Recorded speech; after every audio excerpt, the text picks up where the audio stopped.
I'm Calla. On my parents' anniversary, I gave them a gift. Something meaningful, something that cost me years of hard work. They laughed, called it useless, until they saw the apartment deed. But that wasn't the worst part.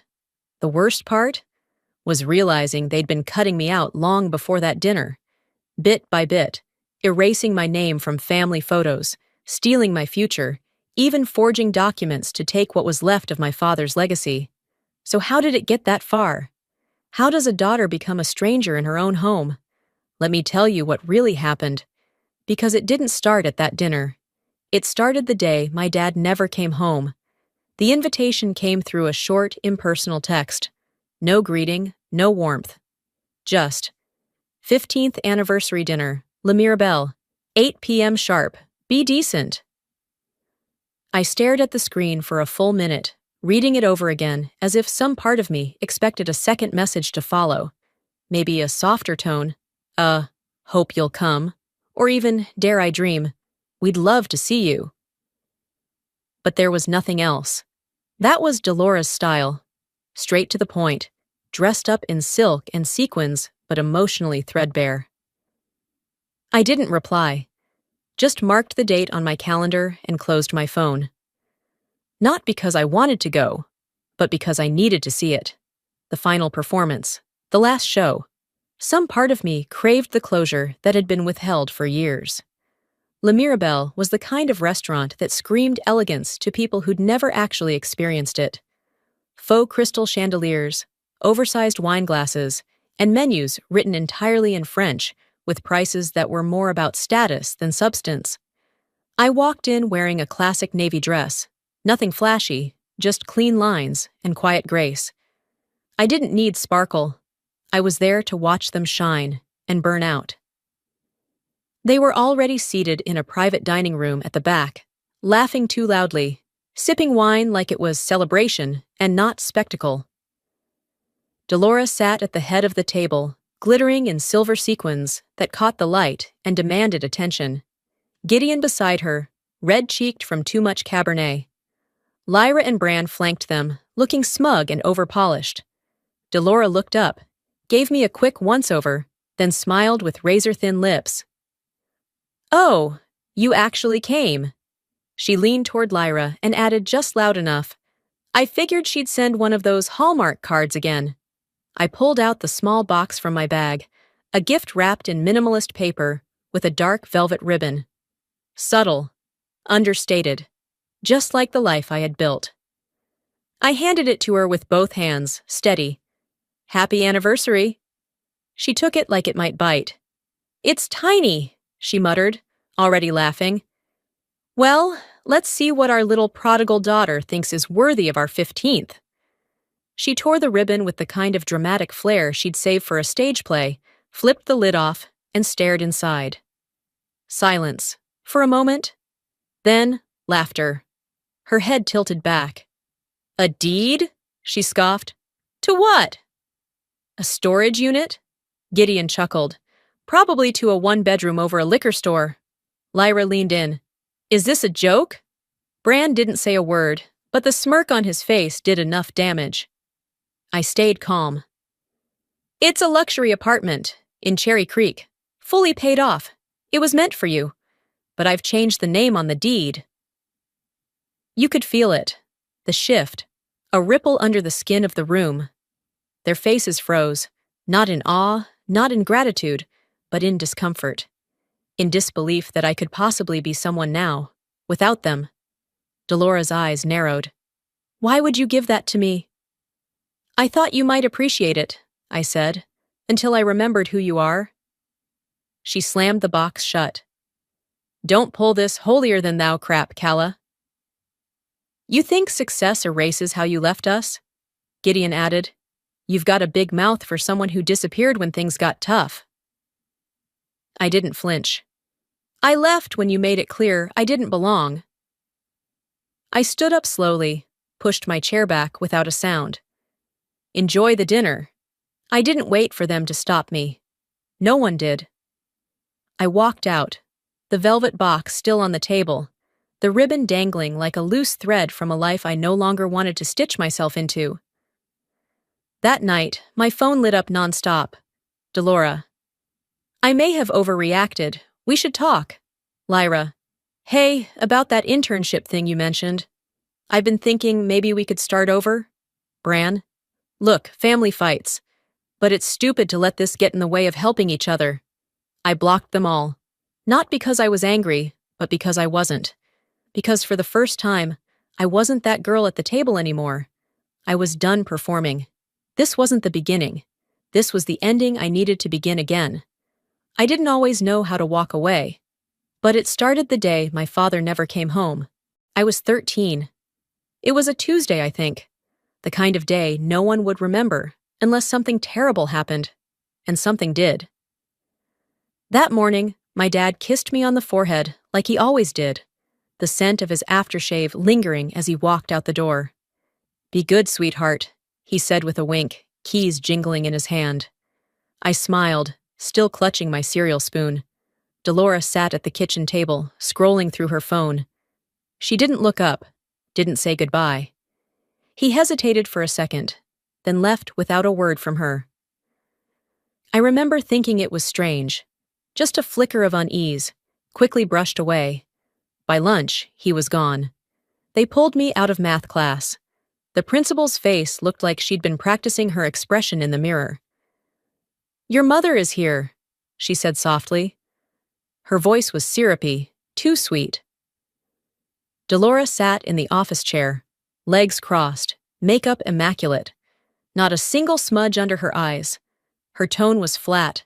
Your father passed away at work. Heart attack. That was it. No hug, no tears.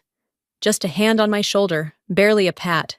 My whole world cracked in that moment, and she didn't even flinch. That night, I couldn't sleep. The walls in our house were paper thin. Delora didn't care. She never lowered her voice when it mattered. I was on the stairs when I heard her talking to someone on the phone. Laura, I think. I wasn't trying to eavesdrop, but I didn't have to. Honestly, this might be for the best, she said, her voice hushed but sharp. Being a widow sounds a hell of a lot better than being divorced. My breath caught. No lawyers, no splitting assets. I keep everything. Then she laughed. Laughed. Of course I'll cry at the funeral. I've already picked the dress. My stomach twisted. I covered my mouth with both hands, afraid a sound might escape. In that moment, something inside me shifted. A thread snapped, not loudly, but with quiet finality. The funeral was exactly what she promised. Delora wore a black dress that hugged her like she was on the runway, not in mourning. People kept coming up to her, saying how strong she was, how brave. She's keeping it together so well, one woman whispered. She's always been the practical one, said another. No one noticed that she didn't cry. Not once. Not even when they lowered the casket. But Ruth did. Aunt Ruth stood near the back, lips pressed tight, arms crossed. She watched Delora with narrowed eyes and didn't say a word to her the entire day. 4 months later, Gideon appeared. He came over for dinner, dressed in some stiff blazer like he was there for a job interview, not to meet the daughter of his new conquest. Delora greeted him with a laugh I hadn't heard since before Dad died. Lyra and Bran were with him, smiling like they'd just won a prize. The smell of roast chicken filled the house. Real food, actual effort. She hadn't cooked like that in years, not even when Dad was alive. That night, the table was full, the lights were warm, and I felt like a guest in my own home. Calla, Delora said, her voice sugary sweet, we have an announcement. I already knew. I could see it in the way she touched Gideon's arm, how her eyes gleamed with some twisted kind of victory. We're getting married! Everyone clapped. I forced a smile so tight it hurt. That's great! Congratulations, Gideon looked at me like he was sizing up a stranger. Lyra beamed across the table and said, We'll be like sisters. I wanted to scream. Instead, I picked at my potatoes and said nothing. From that night on, things moved quickly. Too quickly. She stopped mentioning Dad's name altogether. Gideon's photo joined the mantel where my father's used to sit. I remember asking once, quietly, cautiously, What did you do with Dad's picture? Delora didn't even look up. We're starting a new chapter, Calla. Don't be so dramatic. She replaced the past like changing out furniture. Lyra got my old stereo. Bran took over the garage for his video games. Gideon's truck filled the driveway. Their lives took up space until there was none left for mine. And still, no one saw it but me. They thought she was rebuilding. I knew she was erasing. It started with a wall. One afternoon, I came home from school and stopped short in the hallway. The picture frames that used to hold photos of me and my dad. Our trip to the lake, the science fair he cheered me through, that blurry one where I had chocolate all over my face and he was laughing, were gone. In their place were new frames. Larger, shinier. A staged family portrait of Delora, Gideon, Lyra, and Bran, all dressed in matching colors. One of Bran at his football game. Another of Lyra holding a trophy I didn't know she'd won. I stood there for minutes. Frozen. Like if I waited long enough, the old pictures would reappear. They didn't. That night at dinner, I asked, careful to keep my tone neutral. Where are the photos of Dad and me? Delora didn't miss a bite of her salad. I'm updating the house, she said. It's time we moved forward. You should too. Gideon nodded, as if it made perfect sense. No use living in the past, he added, reaching for his wine. But those weren't just pictures, I whispered. They were him. Delora sighed, setting down her fork. Calla, don't be so sentimental. Everyone loses people. It doesn't mean you stop living. From that day forward, I stopped asking questions. A few weeks later, my playroom, my sanctuary filled with books, old board games, and half-finished puzzles, was emptied. Lyra stood in the middle of it, with paint samples and brushes, grinning. This is going to be my studio, she said. Mom says it's time I have my own space. I stood in the doorway, heart pounding. That was my room, Lyra shrugged. You don't even use it anymore. And besides, Mom said you need to learn to share. Bran got the sunroom, the one Dad promised we'd turn into a reading nook. He turned it into a gaming cave, the door always locked, snacks spilling onto the carpet. When I tried to talk to Delora about it, she barely looked up. Don't be selfish, Calla. They're adjusting, and we need to make them feel welcome. I started eating dinner in my room. One morning, the family calendar had something scribbled in pink glitter pen. Lyra's party. I stared at the date. It was mine, my birthday. I waited all day for someone to say something, anything. A happy birthday, a card, even a pat on the back.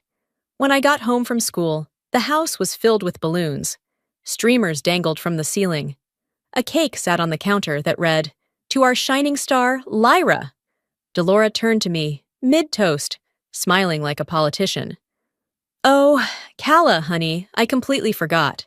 Yours is today too, right? Or is it tomorrow? People laughed, assuming it was all in good fun. I slipped away before the candles were lit. That night, I found a cupcake in the fridge, left over from some store-bought pack. I lit a match from the junk drawer, stuck it in the frosting, and sang "Happy Birthday" under my breath. That was the night I started writing. I found a plain spiral notebook and tucked it under my mattress. I wrote to Dad like he could still hear me. Told him about the empty frames, the quiet dinners, the way it felt to be erased while still living under the same roof. They took your face off the walls, I wrote, but I still see you. I still hear your laugh in the mornings, even when the house is silent. Over time, the entries became less about them and more about me. What I felt, what I feared, what I hoped no one would ever know I hoped. I stopped speaking unless I had to. I didn't slam doors or cry where they could hear. I just floated, like a shadow in the corners of a house that used to be mine. If they won't see me, I wrote once, I'll make sure the world does. And from then on, I did my best to fade from their lives, while quietly building the one they never expected I could. I thought keeping quiet would keep me safe, but silence didn't shield me. It only made it easier for them to twist the story. The first time it really hit me was during Lyra's senior art fundraiser. Delora had given her an envelope with several $100s to submit for her materials and competition fees. The envelope vanished the same day. By that evening, I was standing in the kitchen, backpack still on one shoulder, when Delora stormed in like a hurricane. "Where is it?" she demanded. "Where's what?" "Don't play innocent, Calla," she snapped, pointing a finger like a prosecutor in court. "The envelope, the one with Lyra's tuition money." My heart dropped. "I didn't take anything." "Of course you didn't," Lyra said, arms folded, eyes gleaming. "Just like you didn't throw out my brushes last month." "That wasn't me!" Delora crossed her arms. "Just admit it. You've always resented her. I'm not blind, Calla." I looked at Gideon, who barely glanced up from the TV. Bran stayed upstairs. No one cared. No one even asked if there was any proof. The next morning, Delora still hadn't calmed down. "You know what hurts more than the money?" she said, stirring her coffee like it personally offended her. "Knowing I can't even trust my own daughter." The envelope turned up 3 days later, in Lyra's art bin, folded under some sketches. No apology, no correction. Delora just waved a hand. "She's under a lot of pressure. You're strong, Calla. She's fragile." That sentence landed like a stone. Not because it was cruel, but because it was deliberate. They wanted me to swallow it and move on. So I did. But a piece of me lodged it somewhere deep, where the things that never got resolved went to rot. At school, things didn't get better. They got darker. It started with whispers. A few snickers in the hallway. I noticed people looking at me, then looking away too quickly. Then someone in English class said, "Didn't think you were that kind of girl, Calla." I didn't know what they meant until I saw it. An Instagram profile with my full name, my face, and posts I'd never made. Bitter captions. Photos that were edited to look suggestive, like I was desperate for attention. A message thread with someone I didn't even know, full of flirty replies I never sent. I felt like the floor dropped out from under me. I knew who it was before I even asked. Lyra had that kind of creativity. Twisted, personal, effective. I found her in the school parking lot. "Why?" I asked. She tilted her head, smiling. "Maybe you should ask yourself why people believe it's you." I showed Delora the account. Her response? A shrug. "It's just teenage drama. Everyone goes through this. Grow up." "Someone is impersonating me."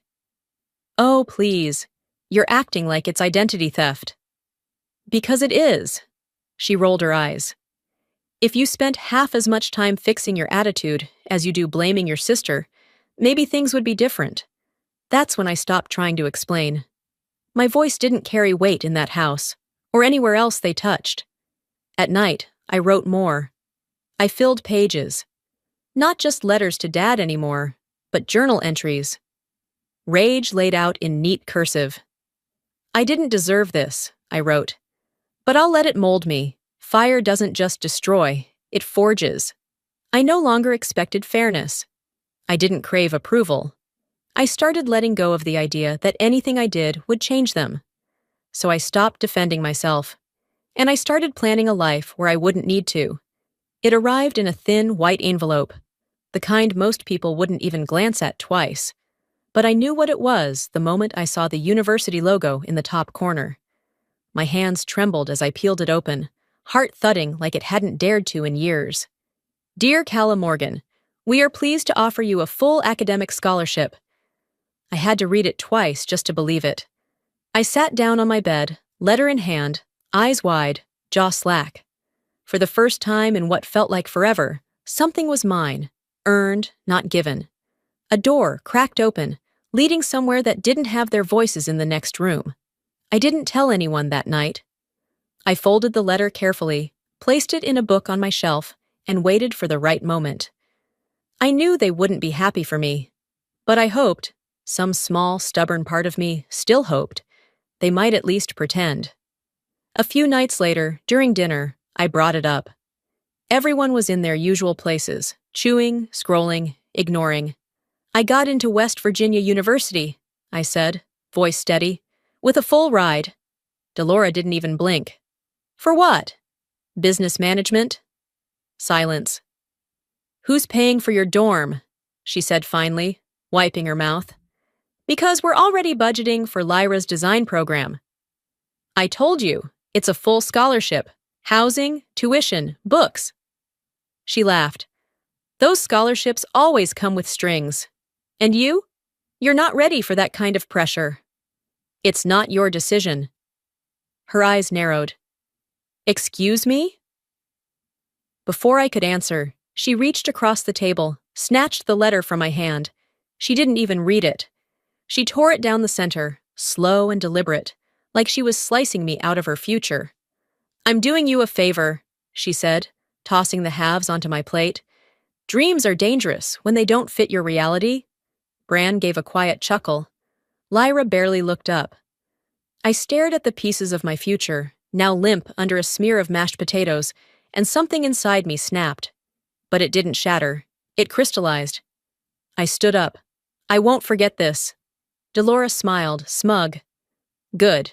Then maybe you'll stop wasting everyone's time. That weekend, I packed a bag and took the bus to Ruth's cottage. She opened the door before I even knocked.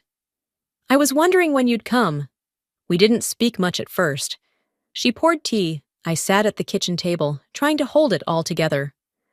I told her what happened, how Delora tore the letter like it meant nothing. Ruth didn't gasp or rage. She nodded, got up, and disappeared into the back room.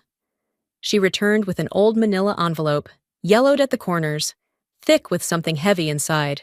Your father gave me this 3 weeks before he passed, she said, placing it in front of me. He told me to keep it safe, just in case. I opened it with shaking hands. Inside was a bank statement and a letter in my dad's handwriting. The account had my name on it. The savings were more than enough. He worried about Delora, Ruth said quietly. Said she'd been acting different, cold, secretive. He didn't want your future tied to anyone but yourself. Tears filled my eyes, but they didn't fall. I held the letter like it was life itself. They tried to chain me to that house, I whispered, but my father built a key and left it with someone who actually loved me. That night, I stayed in the guest room. The next day, I used Ruth's address to start applying again, this time in secret. It wasn't just about leaving anymore. It was about finally living. They waited until I was barely a month from graduation, as if they needed to remind me one more time that this was their house, their rules, and I had only ever been passing through. Gideon called it a family meeting, but I knew better the moment I stepped into the living room. He was standing beside the coffee table with a folder in his hand. Delora sat stiffly on the love seat, arms crossed. Lyra was scrolling through her phone, but smirking like she already knew the punchline. Sit, Gideon said, voice clipped. I didn't move. He opened the folder. This is a basic asset reassignment form. Legal, straightforward, just a formality. I looked at the header, my name, printed in bold letters, and then the phrase, relinquishment of inheritance claims. What is this? I asked. Delora kept her eyes fixed on the wall. Gideon answered without pause. We're just protecting the house. There's been some legal restructuring. You're 18 now. This is about being responsible. I'm not signing that. His tone sharpened. This isn't optional. You're either with this family or you're out. Lyra chuckled under her breath. She's just mad she won't get a piece. I stared at Delora. She said nothing, not a word. I should have walked away. I should have called Ruth, or a lawyer, or screamed. But I didn't. My hands trembled as I picked up the pen. It wasn't consent. It was exhaustion. I signed. The next week, Delora mailed out the family Christmas cards. She didn't show me the final design. I saw it when one of my teachers brought it to school. Look who's all grown up, she'd said cheerfully, handing me the glossy postcard. It read, Happy Holidays from the Vance family, Gideon, Delora, Lyra, and Bran. No mention of me, not even in the fine print. I stared at it for a long moment, then smiled politely and slid it into my bag. At home, I found a whole stack of them in the trash. The extras. They'd ordered 100. When I asked Delora about it, she didn't flinch. "You've made it pretty clear you're not really part of this family anymore." One of my aunts left a voicemail. "Sweetheart, did you move? We got the card, but your name's not on it." Delora's response? "Calla's doing her own thing. She's barely here." She said it like I was a guest who overstayed their welcome. That night, I stood in my room, staring at the walls that used to have photos, the drawers that no longer had meaning. I pulled out the old suitcase from under my bed and began packing in silence. One sweatshirt, a few books, the planner I never let anyone see, a folder of scholarship applications sent from Ruth's address. They thought they could push me out. I was just making it official. I whispered aloud, "They erased me from their pictures, but I'll frame my own life." No one heard me, but that didn't matter. The last thing I packed wasn't for school. It was a bracelet I wore as a kid.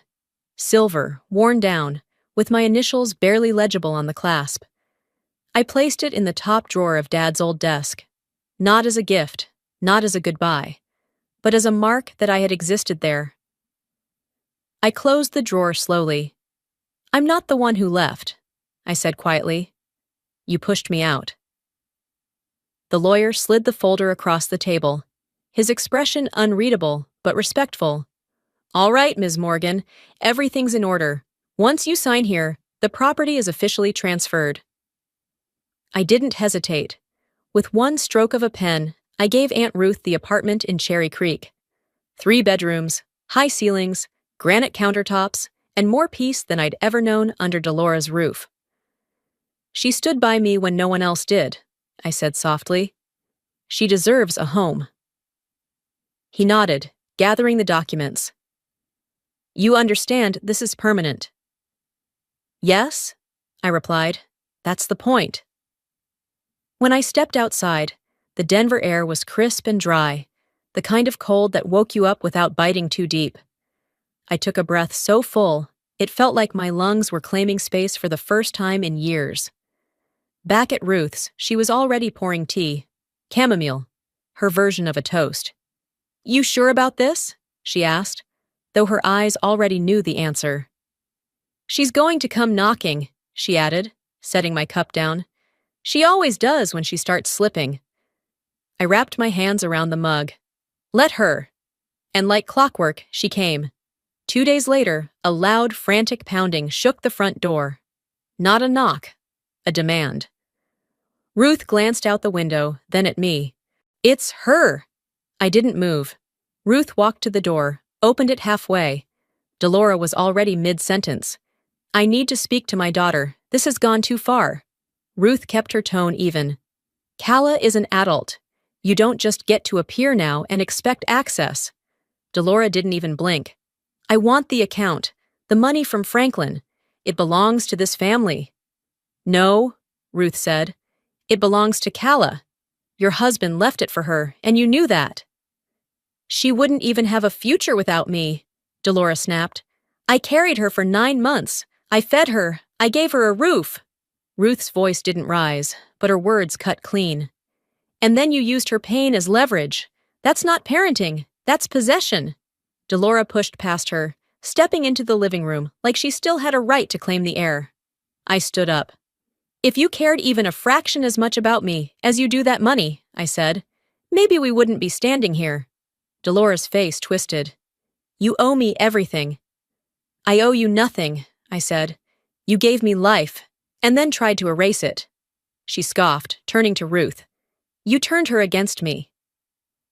"I didn't have to," Ruth said. "You did that all on your own." Delora's voice cracked, but the anger held steady. "You're throwing away your family!" I met her eyes.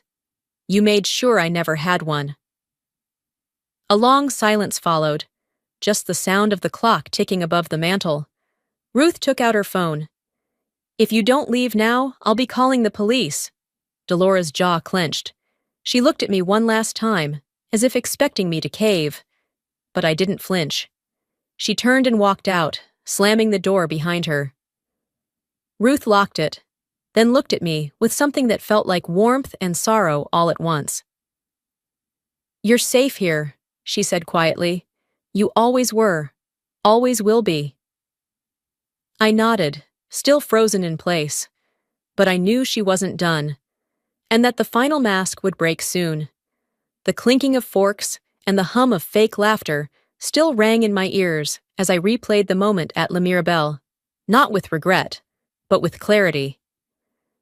Delora had reached for the box like it was something to toss in her purse and forget. The wrapping was neat, elegant. I'd spent time choosing the ribbon, tying it like I cared. I didn't, not for her, but for the version of me that used to try so hard to matter. When she opened it and saw only a folded piece of paper, her smirk cracked. "What is this? A gift card? Did you seriously bring something this cheap to my anniversary?" I looked straight at her. "It's the deed to a luxury apartment downtown. You were right, it is too much. You don't deserve it." The silence fell fast and heavy. Lyra's jaw tensed. Bran's smirk dropped. Gideon didn't even flinch, just kept cutting his steak like the room hadn't chilled over. Peter raised his glass slightly, like maybe he thought it was a joke. Delora stared at me, eyes wide with a fury she couldn't make pretty. "You think money makes you better than this family?" I smiled. "Number, but it proved I never needed yours." And then I stood up. I thanked the waitress, left the box in the center of the table, and walked out. No one followed me. No one said a word. Outside, the air was sharp, a bite of cold across my skin. But it felt good. Clean. I expected to feel grief, or guilt, or some pit in my stomach that reminded me I was walking away from blood. But I didn't. I felt weightless. Like I'd finally returned everything they'd ever handed me. Blame, silence, erasure, all wrapped in a bow and placed right back in their laps. That night, the messages started. First, Delora. "I may have overreacted. You always were dramatic, but we should talk." Then Lyra. "Hey, about that internship thing? You mentioned it at some point, right? I'm thinking it could look good on my resume." Bran followed. "Look, we've had our issues, but family's family. I need a reference. Just write something basic." I read them all while sipping coffee in Ruth's kitchen. She was humming some old tune, watering her succulents like it was just another Tuesday. And it was. For me, anyway. I didn't reply. The next day, the messages came again. Lyra. "You're being petty." Delora. "You wouldn't even have that apartment if not for me." Bran. "You're not better than us, Calla." And finally, Delora. "You owe us. After everything we did for you." I blocked every number. Then I posted one photo to my private Instagram. Just a shot of the sky from my apartment balcony, the sun melting into pink and orange against the skyline. Caption: "Peace isn't always quiet. Sometimes it roars." That photo said everything I didn't need to explain. That evening, I told Ruth everything. The dinner, the messages, the silence that came after. She didn't interrupt, just poured tea into our matching mugs and waited until I exhaled. "You didn't just survive them," she said, eyes soft. "You outgrew them." I nodded. "I'm not angry anymore." "Good," she said, lifting her cup, "because this toast isn't to revenge, it's to release." We clinked mugs gently, and as we sipped, I realized I wasn't aching anymore. I wasn't hiding or hoping or trying to fix what was broken before I was even born. I had finally stopped asking to be loved by people who never knew how. And still, part of me wondered, could I ever truly heal from what they didn't give? My mornings are quiet now. I wake to sunlight filtering through soft curtains, water the basil on my kitchen windowsill, and light a candle Ruth gave me from her favorite boutique, the one that smells like rain and honey. No noise, no tension, just the sound of my own breath and the ticking clock I picked out at a flea market last fall. It's a little crooked, a little chipped, but it works. I updated my resume last week and booked a solo weekend trip up to Boulder. A cabin, a trail, no Wi-Fi. I didn't post about it, didn't announce it. It wasn't for anyone else. These days, I keep things close. Not hidden, just sacred. I don't feel the need to prove anything anymore. My life isn't a performance. It's a place I live in fully. Occasionally, emails still come. From Delora. Subject lines like, "Let's talk," or "We're still family," or the last one, "Don't do this to me." They always start the same way, an apology so polished it squeaks. Then come the reminders, the guilt-laced questions. You can't just pretend we don't exist. After all I did, I still deserve to be part of your life. But I don't open them anymore. I don't need to. There's nothing in them I haven't already read between the lines for years. And not reading them, that's my choice now. On Saturday, I drove to Ruth's. Her garden looked like something out of a painting. All soft purples and deep greens and bursts of marigold. She was already pulling weeds when I arrived, sun hat on, a little dirt under her nails. "I brought the lemon bars," I called out. "You know the rules," she said. "No showing up empty-handed or with store-bought cookies." We laughed, the way we always do. We planted mint together, dug our fingers into the soil, and talked about everything and nothing. At one point, Ruth looked up at me, her face calm and kind. "You changed the story," she said. "You didn't just survive them, you rewrote the ending." I didn't expect the tears. They weren't sad. They just came, because she was right, and hearing it from her made it real. Later that night, back at my apartment, I sat down at my desk and opened a fresh notebook. I wrote a letter to Delora, not out of anger, not for revenge, just words that needed out. "I forgive you," I wrote, "but I no longer need you, and that is my freedom." I folded it and placed it in the bottom drawer. I won't send it. It's not for her. It's for me. Mira came by the next morning. She brought iced coffee and a travel guide. We curled up on my balcony, flipping through pages and circling destinations we might visit one day. Italy, Oregon, maybe even Japan. At one point, she asked if I missed them. I didn't lie. "Sometimes," I said, "but not in the way they think." She nodded, like she understood. I looked out at the skyline, soft clouds drifting over the city I'd rebuilt myself in. "Family isn't always who raised you," I said. "Sometimes it's who helped you rise." Mira reached over and squeezed my hand. There's peace in the silence. Not because I've forgotten the past, but because it no longer gets to win. Sometimes the hardest part isn't walking away. It's believing you're allowed to. I spent years thinking love had to hurt, that loyalty meant silence, and that being family meant enduring anything. But that's not true. What I've learned is this. You don't owe anyone a lifetime of pain just because they gave you your name. Healing doesn't always come with loud victories or grand gestures. Sometimes it's found in small things. A quiet apartment, a friend who stays, a garden full of second chances.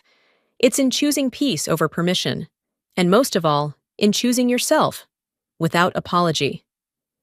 If you've ever felt erased, overlooked, or unloved by the very people who were supposed to protect you, let me say this clearly. You are not broken, you are becoming, and you get to define what family means to you. Now, I'd love to hear from you. Have you ever had to walk away from someone who kept taking more than they gave? Or maybe you found your Ruth, someone who showed up when no one else did? Tell me your story. Drop a 1 in the comments if this video touched your heart, or let me know where you're watching from. I read every message. And hey, if this video wasn't for you, that's okay too. Let me know why. I'm here to listen. This space is for you, and for all of us learning how to heal together. And if you'd like more stories like this, ones that dive deep, hit home, and maybe even help you breathe a little easier, make sure to subscribe and hit the bell icon. Your next story might be the one you didn't know you needed. Until next time, keep choosing peace. You deserve it.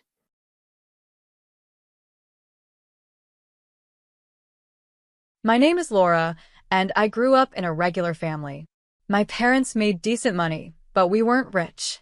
I had an older brother, 6 years older than me, and he was the favorite. Our parents sent him to a fancy private school with everything you could imagine, while I went to the local public school. It wasn't bad, but the difference was huge. I remember when I was about 9 years old, I watched a music video of an amazing singer. I got so excited and ran to my mom. Mom, can I take singing lessons, please? I asked. She looked at me like I was crazy. Singing lessons, Laura? Don't be silly. That's just a hobby. You need to focus on getting a real job when you grow up. My dad added, your brother is the smart one in the family. You'll have to work with your hands, sweetie. No point wasting money on singing lessons. I was disappointed, but I didn't give up. I started looking up singing lessons online and practiced in my room, trying to stay quiet so my parents wouldn't get mad. But still, I often heard, Laura, stop that noise. Things might have stayed the same if not for my Aunt Emma. She was my mom's sister, had no kids, and worked as a dentist. She made good money, and for some reason, she actually liked spending time with me. One day, she heard me singing in my room. I felt embarrassed, but she just smiled and said, Laura, that was beautiful. Why didn't you tell me you could sing? I shrugged, my face turning red. Mom and Dad say it's silly, I mumbled. Aunt Emma's face changed, like she was trying not to frown. Well, I think it's amazing. How about we get you some real lessons? From that day on, everything changed. Aunt Emma became my biggest supporter. She bought me a small keyboard, and we spent hours learning songs together. It felt like a whole new world had opened up for me. When my parents found out about my singing lessons, they weren't happy. Mom even had the nerve to tell Aunt Emma, you should be giving that money to our son instead. But Aunt Emma just smiled calmly and said, I think Laura has real talent. I'm happy to support her. That was the first time someone had stood up for me like that. It made me feel noticed, like maybe I wasn't just the family disappointment after all. While I was struggling to keep up with my singing lessons, my brother was living the good life. One day, he came home all excited. Mom, Dad, I want to play hockey, he announced at dinner. I almost choked on my food. Just last month, it was tennis. Before that, it was US football. And don't even get me started on his short rugby phase. Did our parents hesitate? Nope. Dad just nodded and said, sure, son. We'll sign you up tomorrow. No surprise, hockey didn't last either. Just like all the other sports, he quit after a while. My brother jumped from one thing to another, never really getting good at anything. Then came the esports phase. Oh boy. I need a gaming computer, he said one day. A really good one. And my own room for training and competitions. I thought, this is it. Mom and Dad are finally going to say no. But no, they just nodded like little bobbleheads. Of course, honey, Mom said. We'll set everything up for you. And they did. They turned the guest room into his personal gaming space. The computer they bought him cost more than all my clothes put together. Meanwhile, I was still sharing a room and playing music on a second-hand keyboard from my cousins. The worst part? The wall of fame in our living room. It was this huge display of all my brother's so-called achievements. There were participation certificates from every sport he quit, awards from his fancy private school, and even a Best Smile certificate from his third-grade yearbook. And me? Not a single thing. Not even a tiny space for my straight A's or the singing competition I had won at school. Things really got bad when it was time for college. Of course, my brother got into a top Ivy League school. Mom and Dad were over the moon. They paid for everything, his tuition, a fancy apartment off campus, a new car, the works. 5 years passed. I focused on my singing, on school, on anything to distract myself from how unfair it all felt. Through it all, Aunt Emma was my rock. She always had a kind word or a new song for me to learn. Then one sunny afternoon, my brother burst through the front door. He had a girl with him, giggling and clinging to his arm. Mom, Dad, he shouted. I've got news, my brother announced. Mom and Dad came running like always. They were always ready to drop everything for him. This is Patricia, he said, smiling like he had just won the lottery. We got married last week. She's moving in with us. I thought Mom was going to faint from happiness. Dad started talking about making more space, maybe even turning the attic into another room. While everyone fussed over the happy couple, I quietly slipped away to my room. I had a bad feeling about what was coming next. And I was right. The next month felt like I was living in a different world. Mom and Dad were all over my brother and his new wife.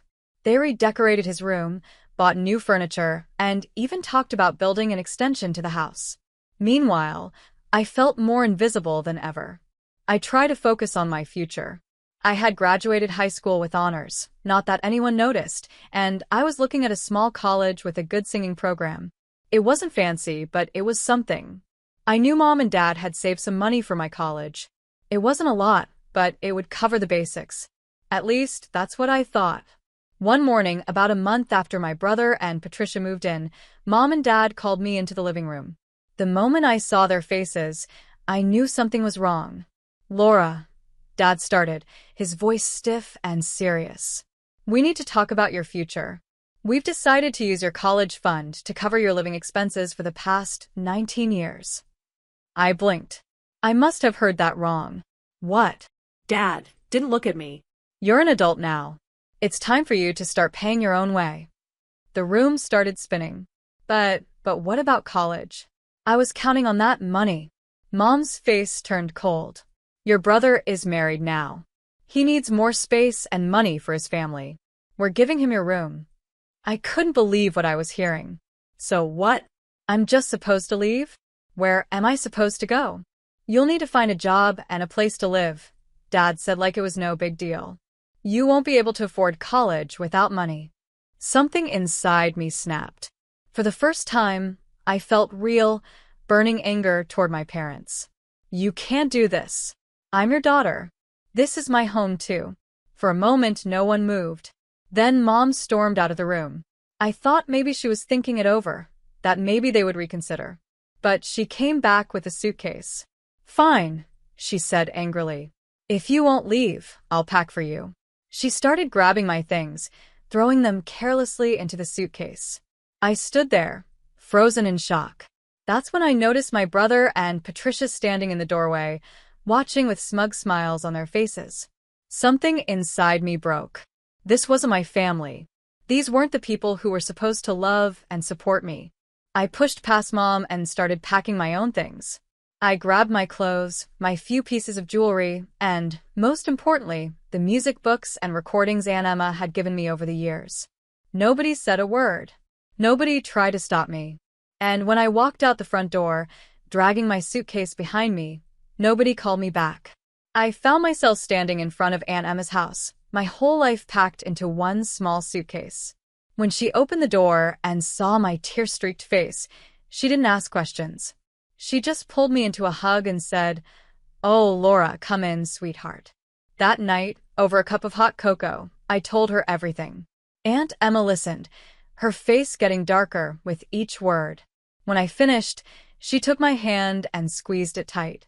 "You're staying here," she said firmly. "And tomorrow, we're going to figure out your future." That night, I slept better than I had in years. I finally felt like I was somewhere I was wanted. The next morning, Aunt Emma surprised me. "I'm paying for your college," she announced over breakfast. "I've been saving for years, hoping to help you chase your dreams. That's what this money is for." Over the next few weeks, we researched colleges. Aunt Emma suggested I look for programs that combined singing and acting. "You've got a gift, Laura," she said. "Let's find a place where you can shine." We finally picked a performing arts college in a city a few hours away. It had a great reputation and the exact training I had always dreamed of. When the entrance exams came, Aunt Emma took time off work and drove me there herself. I sang my heart out, putting every bit of emotion into my performance. When I finished, the judges were silent for a moment. Then they broke into applause. A week later, I got my acceptance letter. I was in. From that moment on, I gave it my all. I threw myself into my studies, every class, every rehearsal, every late-night practice. I signed up for every singing competition I could find. I performed in every amateur theater production that would have me. If there was a part in a musical, no matter how small, I took it. I was on that stage, giving my all during my audition. Before I knew it, 5 years had passed. I graduated with honors, and my final showcase performance got a standing ovation. And that's when everything changed. A talent scout from a big musical theater company was in the audience that night. After the show, he rushed over, talking fast about my talent and all the opportunities waiting for me. The next thing I knew, I was signing a contract with one of the biggest names in the business. Suddenly, I wasn't just performing in college plays or small local theaters. I was on real stages, in front of real audiences, playing lead roles in professional musicals. It was exciting. It was scary. It was everything I had ever wanted. Through it all, Aunt Emma was there for me. She came to every performance she could, always sitting in the front row, always the first to stand and clap when the show ended. After every performance, we'd go for late-night pancakes. She'd talk about every little detail of my performance, beaming with pride. And that's when I realized something. This woman, who didn't have to take care of me, had given me more love and support than my own parents ever had. She wasn't just my aunt anymore. She was the mom I had always wished for. Life was going great. I had just landed a lead role in a new musical that was getting a lot of attention. One afternoon, I stopped by Aunt Emma's house, bursting with excitement about my future. "Aunt Emma, you won't believe what's happening," I said, telling her all about my upcoming projects. She smiled warmly, listening like she always did. But just as I was about to leave, she said something that shocked me. "Laura," she said gently, "you've grown into such a wonderful young woman. Don't you think it's time to make peace with your parents? They're still your family." I wanted to argue. After everything they had done to me, why should I? But the hope in Aunt Emma's eyes stopped me. After all she had done for me, how could I say no? "Okay," I said, not really wanting to. "I'll try." The next day, I stood outside my parents' house, feeling like a stranger. Mom opened the door, her eyes widening in surprise. "Laura," she said, like she wasn't sure it was really me. "Hi, Mom," I said, forcing a smile. "Can I come in?" They let me stay, but I could tell I wasn't really welcome. The house felt different. Colder somehow. And guess what? My brother was still living there. Apparently, his wife had been kicked out. Mom mumbled something about Patricia playing video games all day and refusing to help out or get a job. I put up with their cold silence and judgmental looks. I was just about ready to leave when my brother cornered me in the kitchen. He smirked. "So, still chasing that silly singing dream? Let me guess, you're performing in some cheap little bar now." Something inside me snapped. I stood up straight, looked him in the eye, and said, "Actually, I'm the lead singer in several successful musicals, and I'm doing quite well for myself. Thank you." You should have seen their faces. It was like someone had flipped a switch. Suddenly, Mom and Dad couldn't stop asking questions. "Musicals? Really?" Dad asked. "How much do you make?" I tried to leave, but Mom blocked the door. "You must be making good money," she insisted. "How much is your contract worth?" "That's private," I said, trying to step past her. Dad's face turned serious. "Now listen here, young lady. After everything we've done for you, you owe us. We're your parents. You're supposed to help us and your brother." And just like that, I felt like I was 19 again, standing in the same house, being told I wasn't worth investing in. But this time, I wasn't that scared, insecure girl anymore. I looked them in the eye and said, "I don't owe you anything. You kicked me out, remember? You told me I wasn't worth supporting. Well, guess what? I made it without you. And I don't need you now." I walked out and went straight to Aunt Emma's house. She took one look at my face and opened her arms. As I hugged her, I knew this was my real family. This was home. But life has a cruel way of taking away happiness when you least expect it. Everything was going great. I was performing in sold-out shows every night, living my dream. Then I got the call that changed everything. Aunt Emma had cancer. The world seemed to stop spinning. I wanted to drop everything and rush to her side, but she wouldn't let me. "Your dreams are my dreams too," she told me over the phone, her voice weaker than I had ever heard it. "Don't you dare give them up for me." So I kept performing.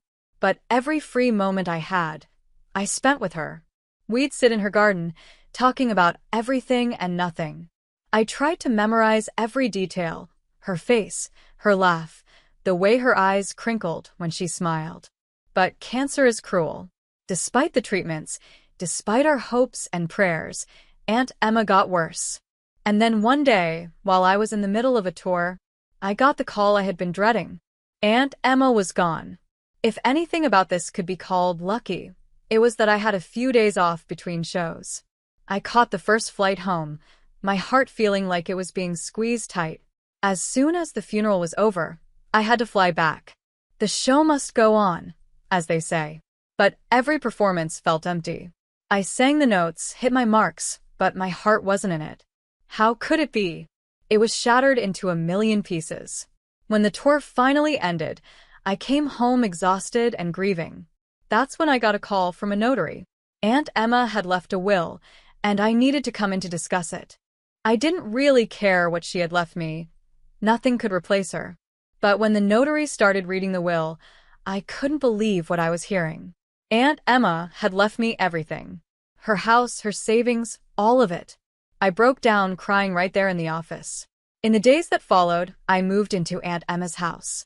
I was slowly starting to feel like maybe, just maybe, I could move forward. Then my past came knocking. Literally. One afternoon, there was loud pounding on the door. I opened it to find my brother standing there. He looked messy, tired, and desperate. "I need money," he blurted out before I could even say hello. "My wife's pregnant, and I left Mom and Dad. They've been driving me crazy with all their nagging. You've got to help me, Kimmy." I just stood there, stunned. After everything that had happened, this was how he talked to me? "Why don't you get a job?" I asked, trying to stay calm. His face twisted in disgust. A job? I don't need a job. "I need money. You've got plenty now, don't you?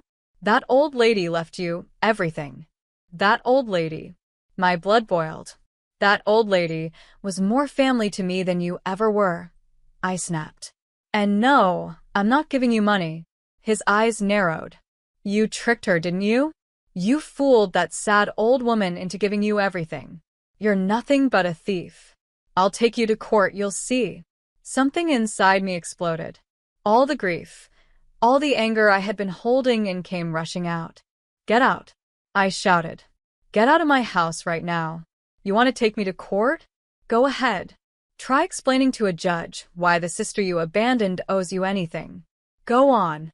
Do it. But get out of my house." I slammed the door in his face, my whole body shaking as I leaned against the closed door, my heart pounding. And then I realized something. This house, this inheritance, it wasn't just a gift. It was Aunt Emma's final act of love. Her way of protecting me, even after she was gone. Just when I thought the drama with my brother was over, my phone rang. It was my parents. I almost didn't answer, but for some reason, I pressed the green button. "Laura," my mom's voice came through, sickly sweet. "We heard about the inheritance. Don't you think you should share some of that with your family? After all, Emma was our relative too." I couldn't believe what I was hearing. "Are you serious right now?" I asked, my voice cold. "Now, Laura," my mom cooed. "We're just saying family should help family.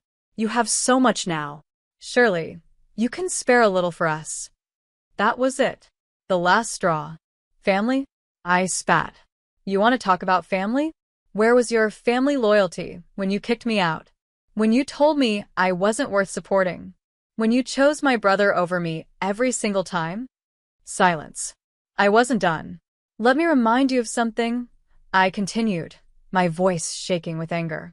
"Aunt Emma left me everything because she believed in me when you didn't. She supported me when you abandoned me. You don't get to be family now just because it's convenient for you." I heard my mother gasp.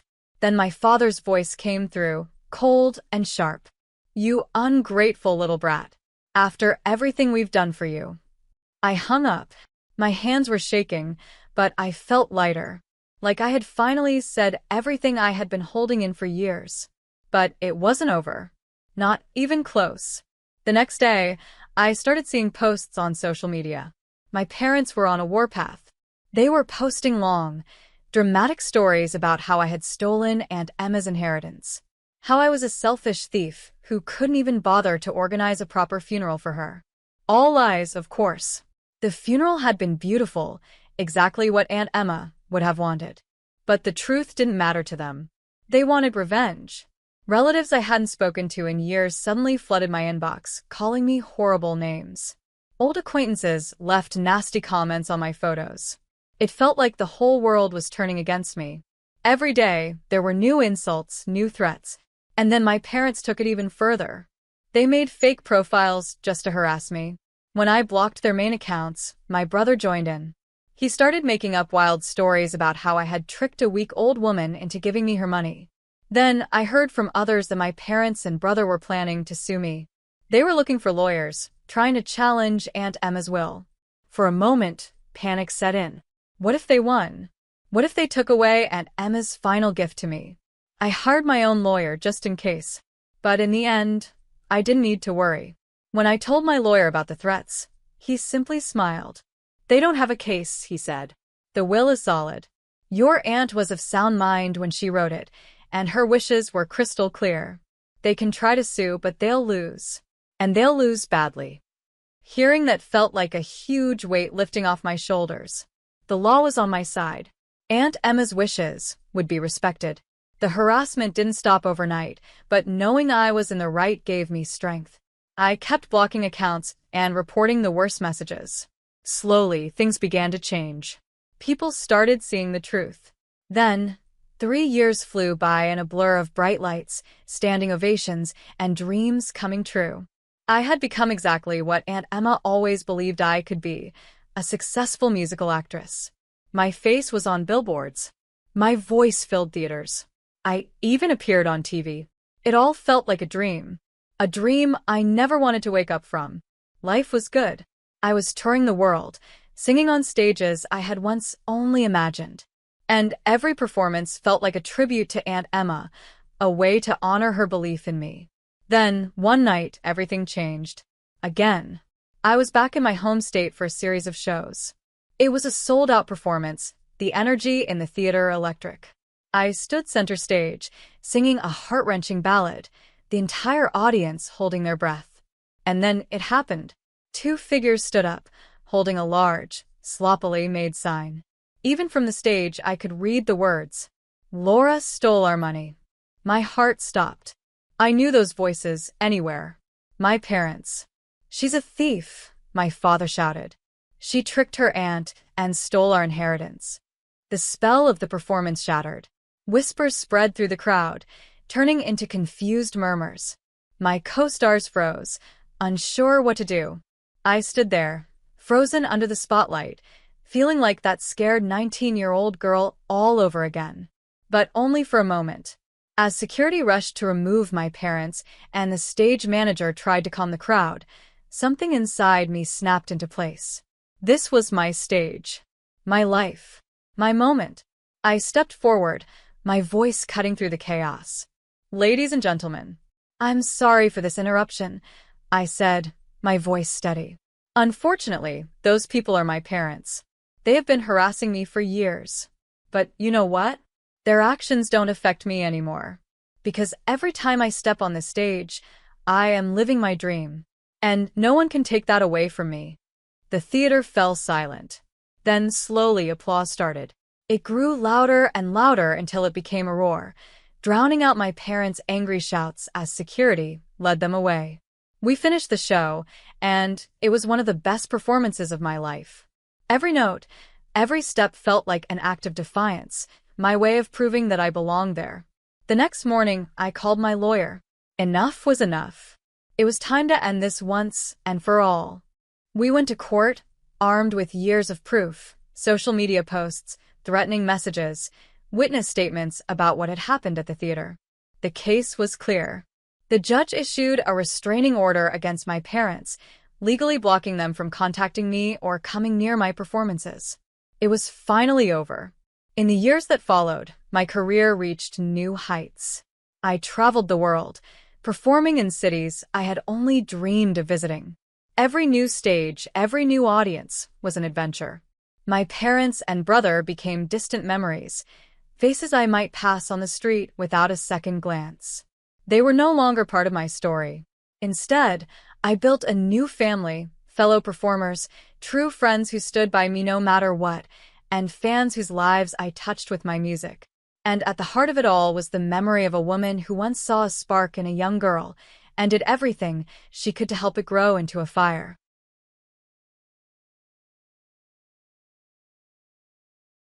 Hi, I'm Alyssa Milano, and this is the story of how I stood up to my controlling family and carved out my own path. It wasn't easy, but sometimes the hardest choices lead to the most freeing outcomes. I'm 23 years old and just weeks away from graduating from Albany University with honors.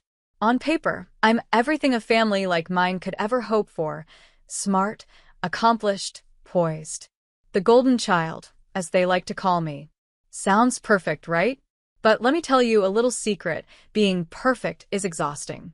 Alyssa, darling, straighten your posture. A Milano always stands tall. My grandmother Mia's sharp voice cuts through the silence as I step into the family mansion. It doesn't matter how quietly I try to sneak in, she always notices.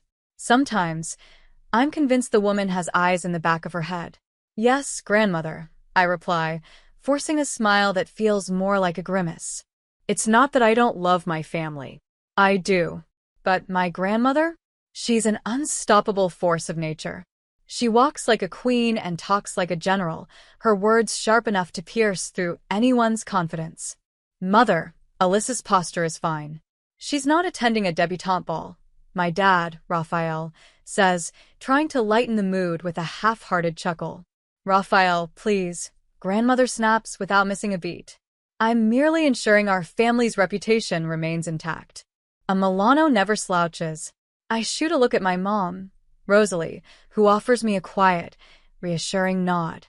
It's her silent way of saying, I've got your back, but with Grandmother Mia, that's easier said than done.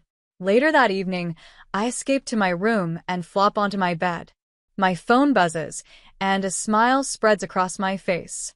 It's Paul, my secret boyfriend. You won't believe what my grandmother said today, I type, rolling my eyes just at the thought of it. 2 moments later, he replies. Let me guess. Something about the Milano family reputation? I chuckle out loud. Bingo. Sometimes I think she's trademarked that phrase. Paul texts back almost instantly. Well, my grandmother Haley had some choice words about the Milanos today, too. When will this feud end? Yes. The infamous Milano-Leary family feud. It's like Romeo and Juliet, except with more designer handbags and fewer tragic love poems. You see, Paul's grandmother, Haley Leary, is Grandmother Mia's lifelong rival.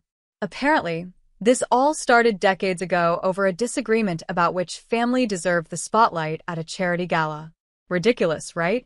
But here we are, generations later, still trapped in their rivalry. Alyssa, come down for dinner, my mom calls from downstairs. I sigh, quickly deleting my messages with Paul, because, trust me, if Grandmother Mia ever found out I was dating a Leary, it would be a scandal of epic proportions. The dining room is grand, as always, a polished mahogany table that's probably older than me, crystal chandeliers that look like they belong in a palace, and an air of tension that hangs heavy no matter how fancy the setting. Did you hear about Haley Leary's latest charity event? Grandmother Mia sneers, her disapproval as sharp as ever.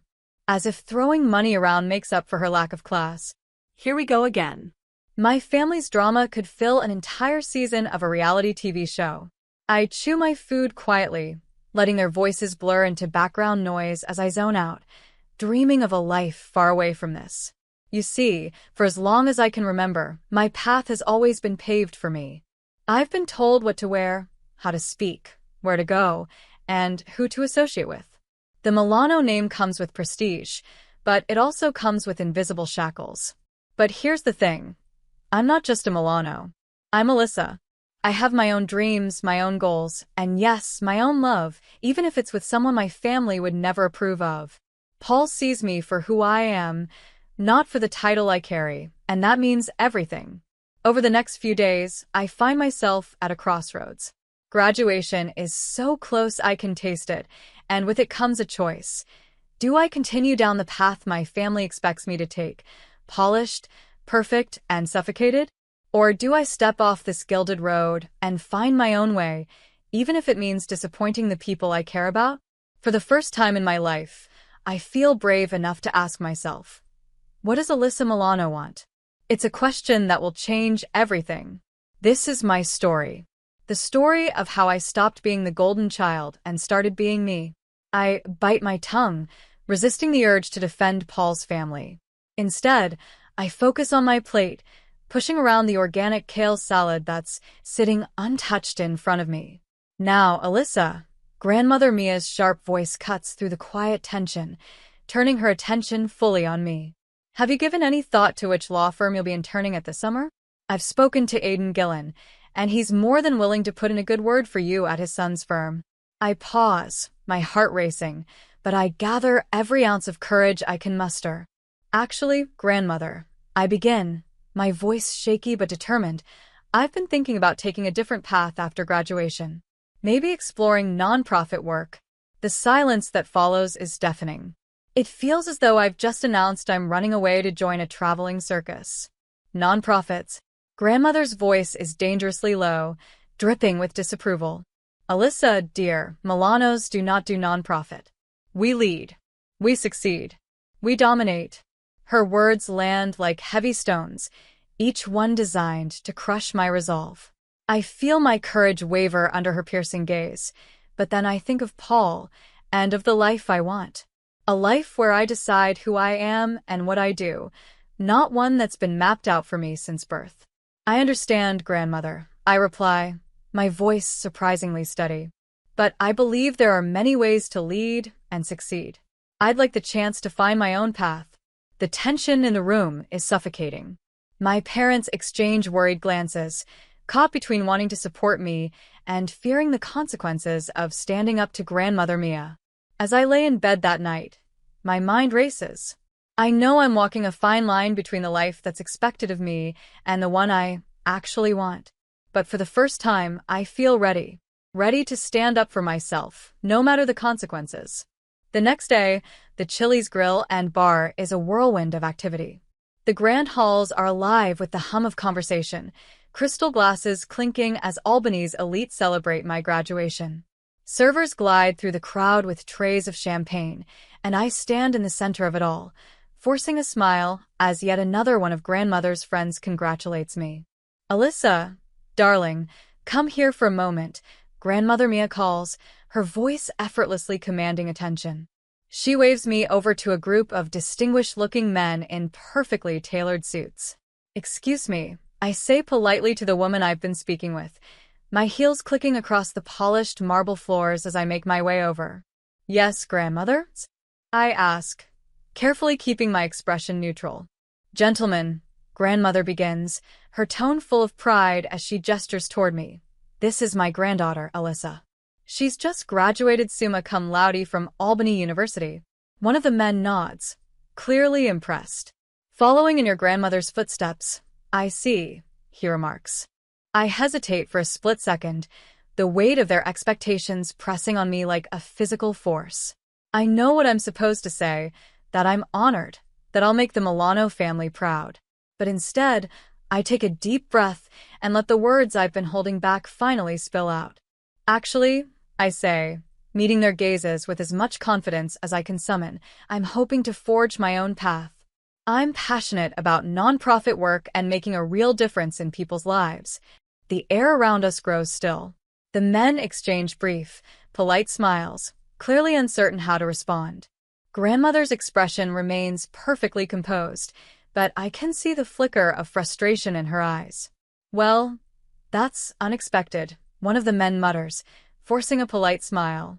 Alyssa has always been ambitious, Grandmother says sharply, her voice smooth but carrying an undeniable edge. I'm sure this is just a phase. It's not a phase, I reply softly but firmly. Grandmother doesn't respond. Instead, she gives me a long, calculated look before turning back to the men. I know she'll have more to say later, but for now, I've done it. I've spoken up. As I stand there, surrounded by the hum of chatter and clinking glasses, I feel a mix of fear and freedom coursing through me. This won't be easy. Disappointing Grandmother never is. but for the first time, I know I'm on the right path. My path. And I'm ready to see where it leads. Mia had always been a force to be reckoned with, both in the family and in the business world. I smiled politely, the practiced smile of someone who knows their role, but inside, I felt like I was screaming. This wasn't me. This wasn't what I wanted. As I looked at my grandmother's smug face, something inside me snapped. For years, I had let her shape my life, dictate my choices, and overshadow my identity. But not anymore. Actually, I said, my voice surprisingly steady, though my hands trembled slightly at my sides. I have an announcement to make. The room fell into a strained silence. Grandmother Mia's sharp eyes narrowed as she turned to face me. "Alyssa, what are you doing?" she demanded, her tone low and warning. But I was already stepping away from her and toward the center of the grand room. The sound of my heels clicking against the marble floor echoed like thunder in my ears. I caught Paul's eye across the crowd. He stood near the far end of the room, his expression a mixture of pride and encouragement. He gave me a subtle nod, and that was all I needed to push forward. "Everyone," I called out, my voice rising above the murmur of chatter. "May I have your attention, please?" Slowly, the room quieted, and all eyes turned to me. My heart pounded so hard it felt like it might burst, but I took a deep breath and stood tall. "Thank you all for coming to celebrate my graduation," I began, forcing a small smile. "But tonight, there's something else I'd like to celebrate." Out of the corner of my eye, I saw Grandmother Mia pushing through the crowd, her face contorted in confusion, the first crack in her otherwise flawless armor. The confusion quickly turned to anger as she realized something big was happening, something she wasn't controlling. "I'm engaged," I announced, my voice ringing out clear and strong, to Paul Leary. The room froze, time itself seemingly suspended. For a long, breathless moment, no one moved, no one spoke. Then, almost on cue, Paul stepped forward from across the room. He moved confidently, his presence grounding me.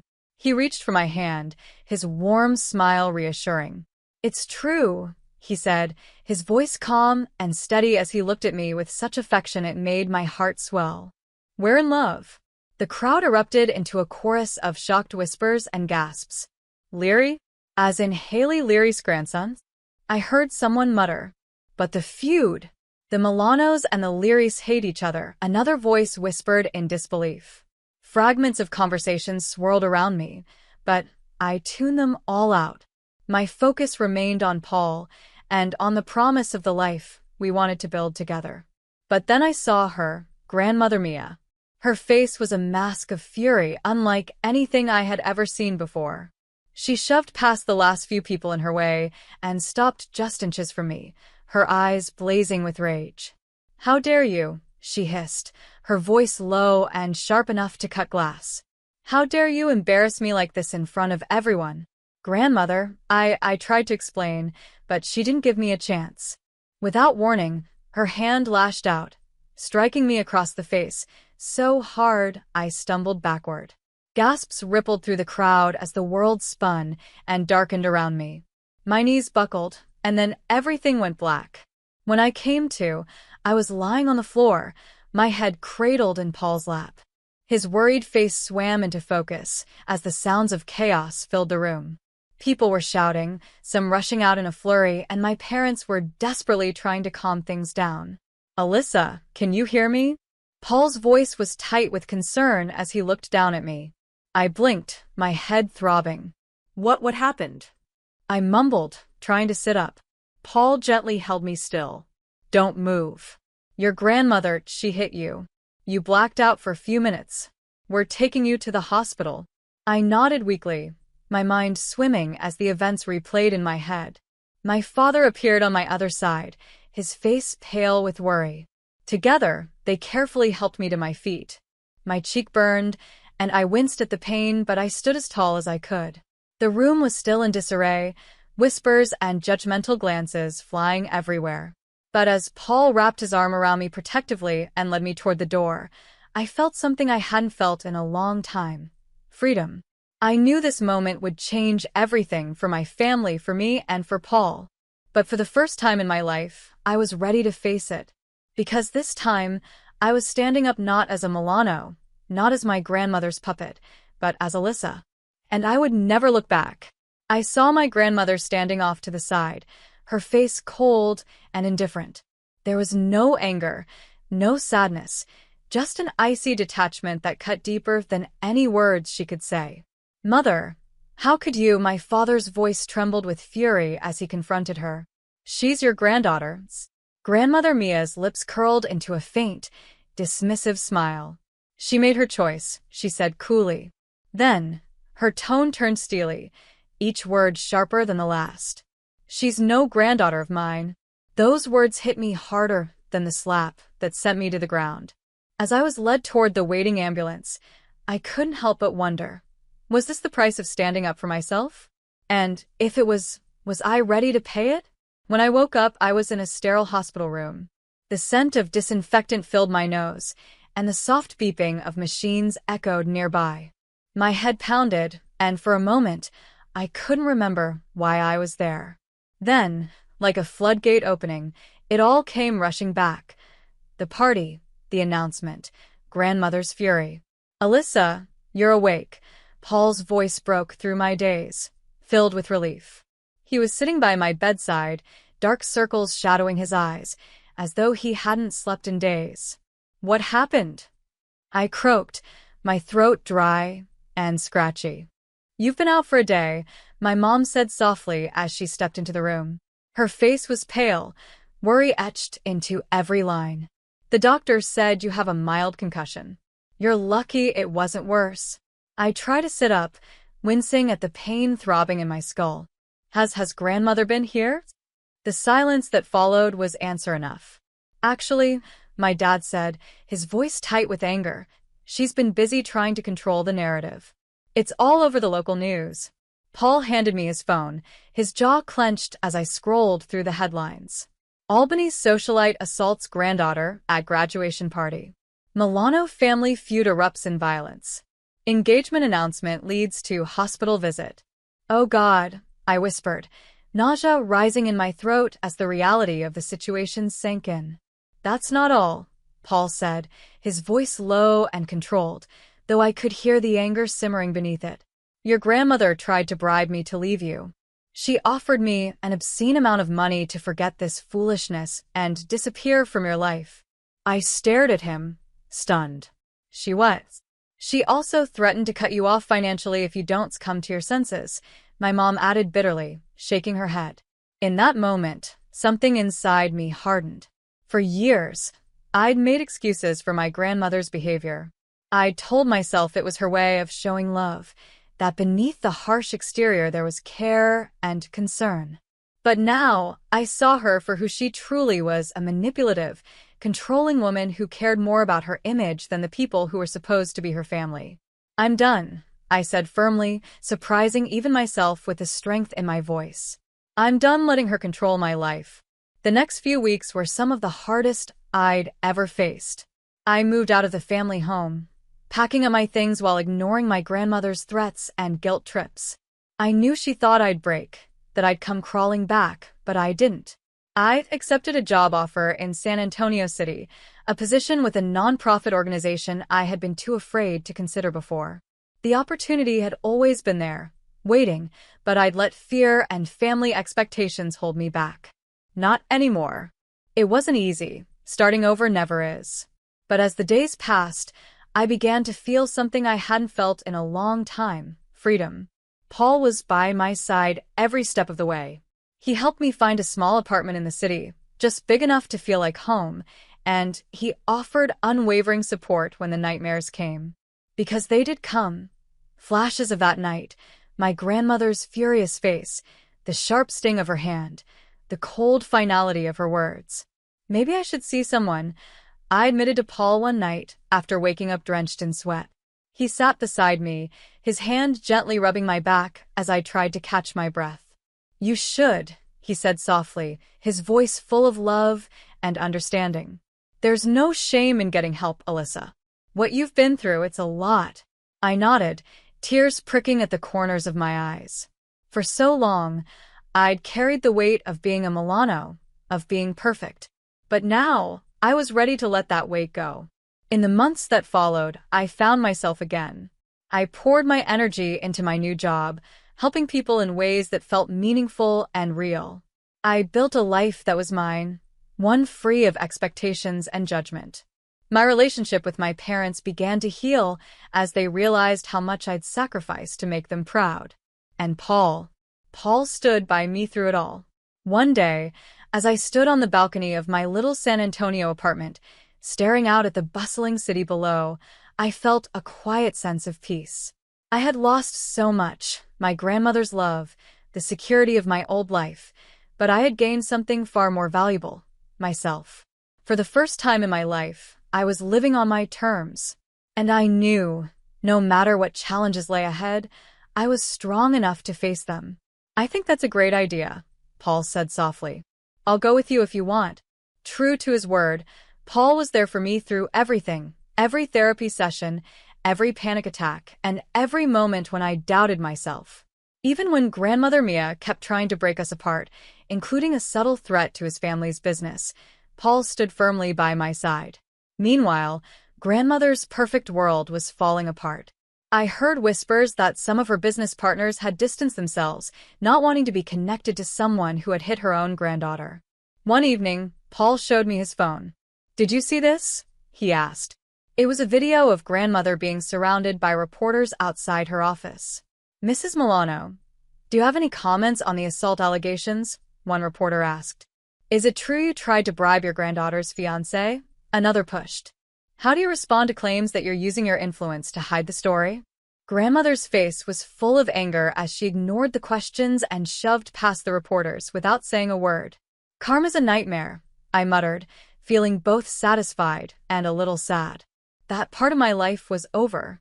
3 years flew by in San Antonio. Paul and I got married in a small, simple ceremony far away from the Albany Society pages. It was quiet, beautiful, and exactly what we wanted. We were happy, building a life together on our own terms. Then one day, an invitation arrived.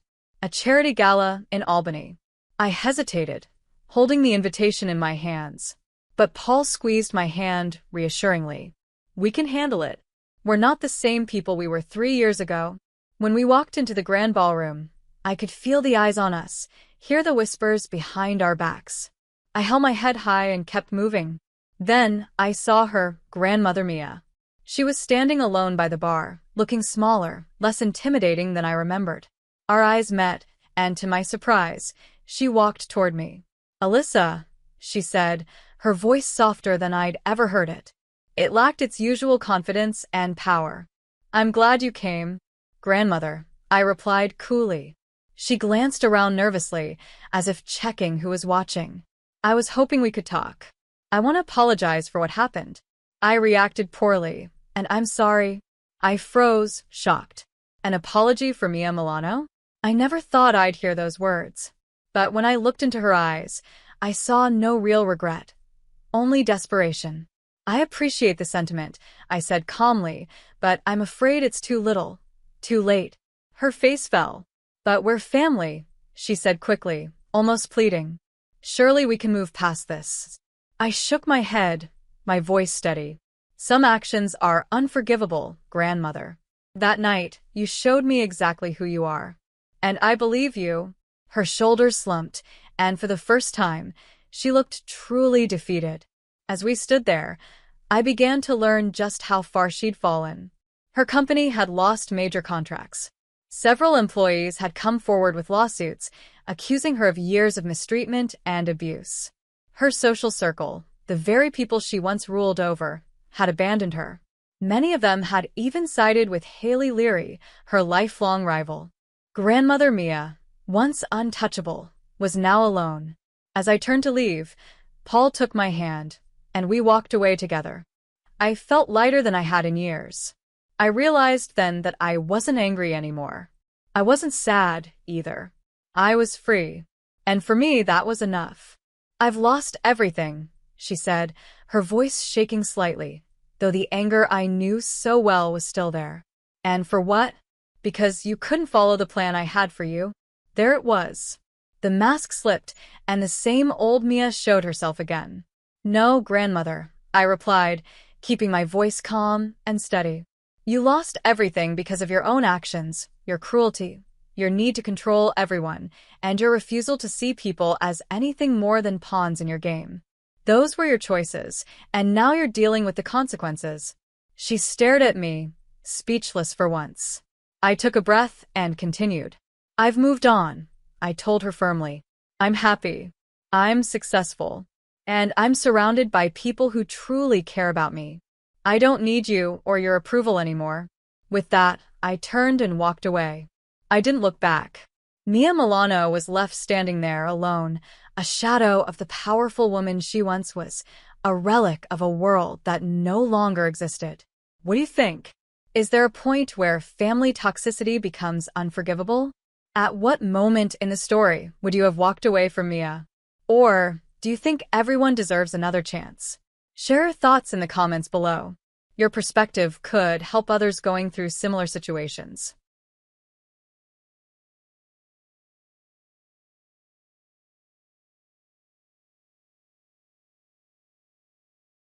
My name is Jessica, and for as long as I can remember, I have felt like an afterthought in my family.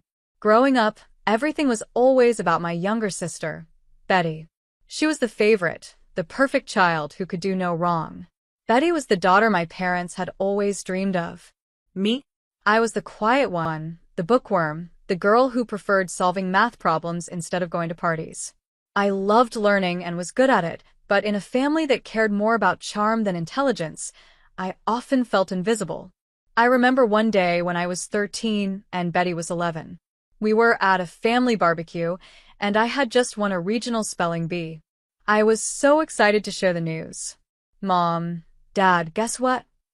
I ran to them, holding my certificate. I won the spelling bee. My mom glanced at me, but her eyes quickly went back to Betty, who was doing cartwheels on the lawn.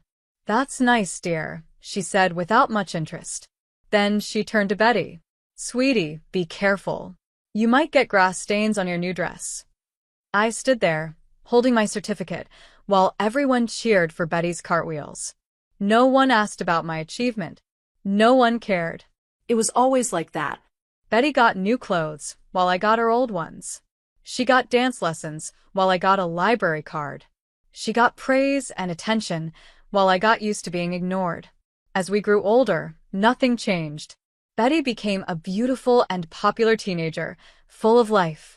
I spent more time in my books and numbers, finding comfort in a world where hard work mattered more than charm. Jessica, why can't you be more like your sister? Became something I heard all the time. And right after, my parents would turn to Betty and say, Darling, you're perfect just the way you are. I tried not to let it bother me. I told myself that one day, my hard work and intelligence would pay off. One day, I would prove that I was worth something too. When I started high school, I focused on my studies more than ever. I wanted to do so well that even my parents couldn't ignore my achievements. But no matter how hard I tried, I couldn't compete with Betty's popularity. In my junior year, I won the state math competition. It was a tough contest, with the smartest students competing against each other in a test of numbers and logic. When they announced my name as the winner, I felt proud and hopeful. Finally, I had done something truly amazing. That day, I rushed home with my trophy, excited to share the news. But when I walked through the door, I saw the usual scene, my parents fussing over Betty, who was trying on a new costume. Mom, Dad, guess what? I said, out of breath from excitement. I won the state math competition. My mom glanced up briefly and gave me a small smile. Oh, that's nice, dear. Betty, honey, turn around so we can see the back. My dad didn't even look up as he adjusted Betty's costume. Good job, Jessica. Betty, are you sure this fits? It looks a little tight on the shoulders. I stood there holding my trophy, feeling crushed. But it's the state competition, I said softly. I beat hundreds of other students. That's great, sweetie. My mom said, not really listening. Betty has a big performance this weekend, and we need to make sure everything is perfect. And just like that, my big moment was forgotten. Again. I went to my room and placed the trophy on my desk. No one noticed it but me. It sat there collecting dust. When it was time for college applications, I gave it my all. I poured my heart into every essay, every form. I was determined to get into the best school possible, to prove, once and for all, that I mattered. Then the day came. The acceptance letters arrived. I had been accepted into a top university with a full scholarship to study financial analysis. My hands shook as I read the letter. Tears of joy and relief ran down my face. I ran to the living room where my parents were sitting with Betty. I got in, I said, my voice shaking with emotion. A full scholarship to study financial analysis at. Before I could finish, Betty suddenly jumped up.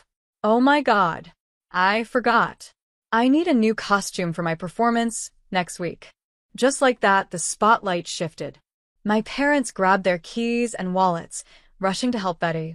I stood there, acceptance letter in hand, realizing once again, I would never be their priority. I stood in the empty living room, holding my acceptance letter, listening to the sound of the car leaving the driveway. My parents didn't come back until late that night, carrying bags full of Betty's new costume and accessories. No one mentioned my acceptance again. I focused on my studies at university, while Betty took a different path. She went to the local community college, more interested in her social life than school. Soon, she started dating Kevin, her high school boyfriend. Meanwhile, I found my place in the world of financial analytics. For the first time, my hard work and intelligence were noticed and appreciated. I made close friends who loved numbers as much as I did. It felt like I finally belonged somewhere. Back home, Betty's life went exactly how my parents had always dreamed. She married Kevin right after college in a big, expensive wedding that my parents paid for. I stood by as a bridesmaid, once again feeling like an outsider in my own family. A year later, Betty announced she was pregnant. When she gave birth, my parents acted like the whole world revolved around that hospital room. We're grandparents, my dad kept saying, tears in his eyes. Can you believe it, Jessica? Aren't you excited to be an aunt?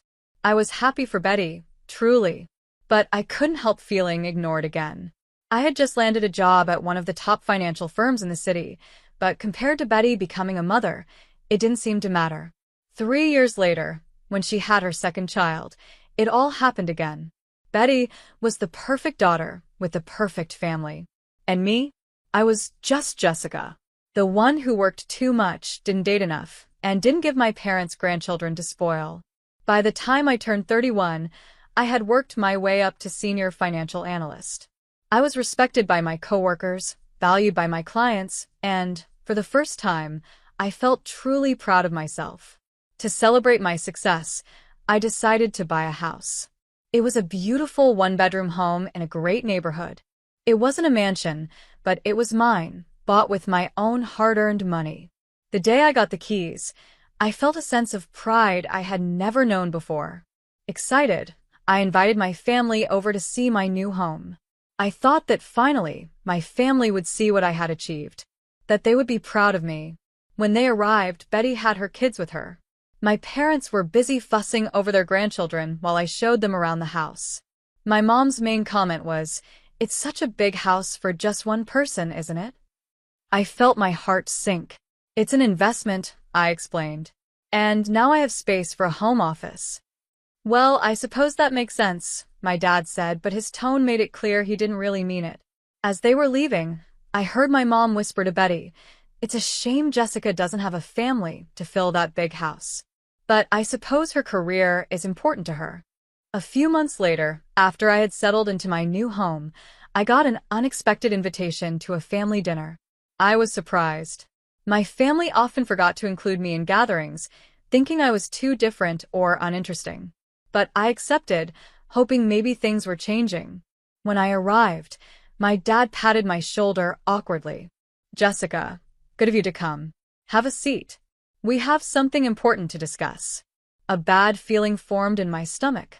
Important discussions in my family usually meant something good for Betty and something disappointing for me. Still, I sat down and forced a smile. During dinner, the conversation was all about Betty's kids and Kevin's job.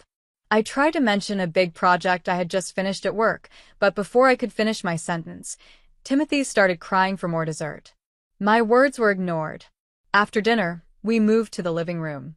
My mother cleared her throat. Jessica, dear, we've been thinking. I tensed, unsure of what was coming next. You're single and don't have children, she continued, as if she were talking about a serious problem. And you have that big house all to yourself. Yes, I said slowly, not liking where this was going. My dad spoke next. Well, we think it would be best if you gave your house to Betty and her family. I blinked, sure I had misheard. I'm sorry, what? Give them the keys and move out, my mom said, as if she were asking me to pass the salt. They need the space more than you do. I looked around, waiting for someone to laugh, to tell me it was a joke. But no one did. Their faces were serious. Betty sat there, looking pleased, while Kevin patted her shoulder as if to comfort her. You're joking, right? I finally asked. Now, Jessica, my mom said in that condescending tone she always used when she thought I was being difficult. I knew what was coming next. Don't be selfish, Jessica. Betty needs the space more than you do, my mom said. You're just one person after all. It's your duty as her sister, my dad added, as if that settled everything. Family helps family. I felt like I was living in some kind of twisted dream. But it's my house, I said, my voice barely above a whisper. I bought it with my own money. I worked hard for it. Oh, come on, Jessica, Betty said, her voice overly sweet. You know how hard it is raising 2 kids in our tiny apartment. You'd be doing us such a big favor. I stood up, my hands shaking. No, I said, my voice growing stronger. Absolutely not. I'm not giving you my house. The room exploded.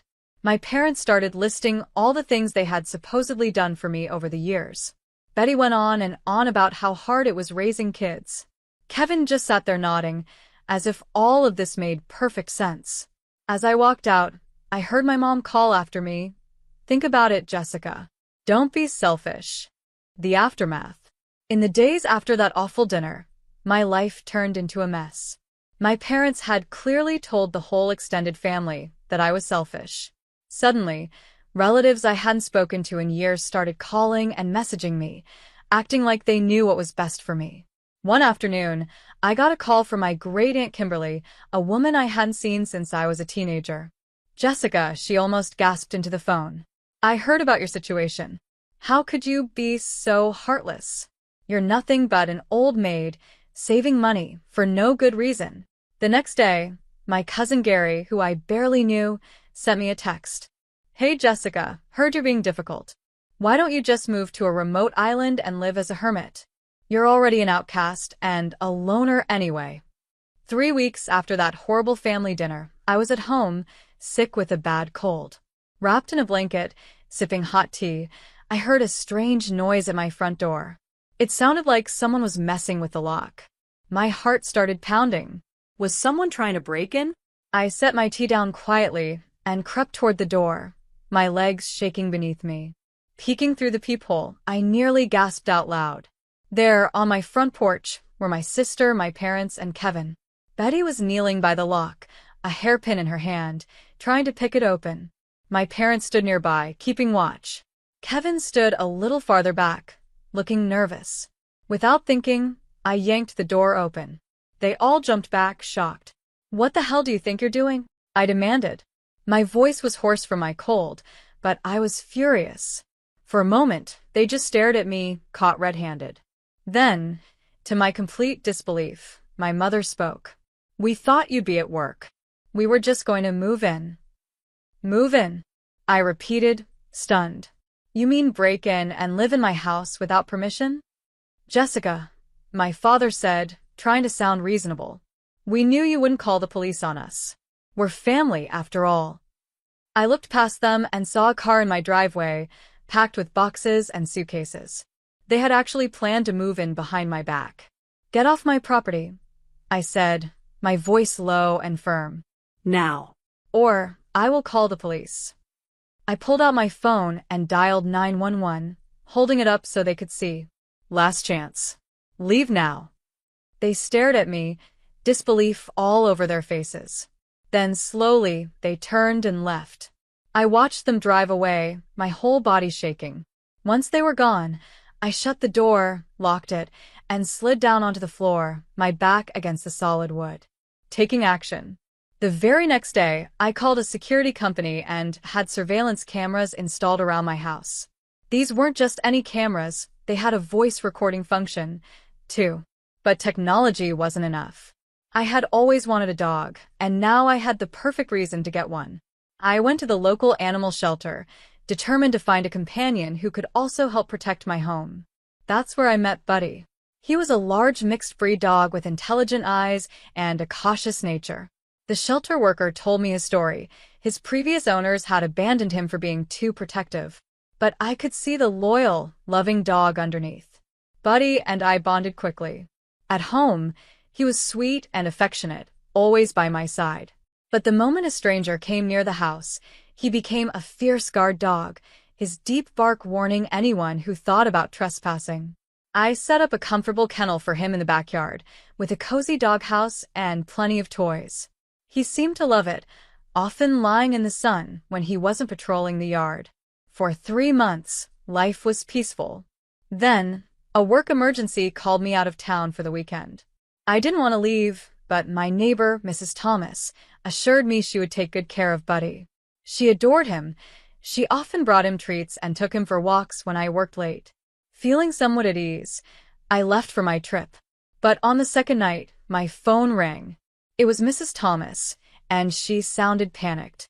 "Jessica, dear, there's been an incident," she said, her voice shaking.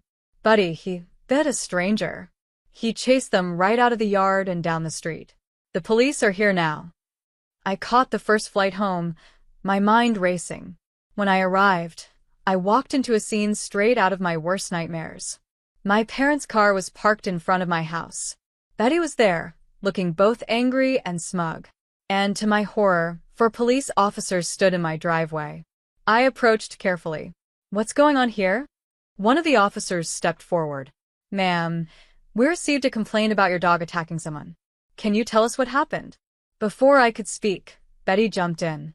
"Her monster of a dog attacked my husband," she shouted.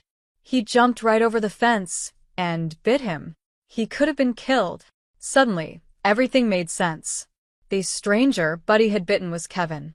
"That's not true," I said firmly. "My dog was protecting my property from intruders. If your husband got bitten, it's because he was trying to break into my house." Betty's face turned red with anger. "Liar. That beast needs to be put down before it hurts someone else." My parents, who had been oddly quiet, finally spoke.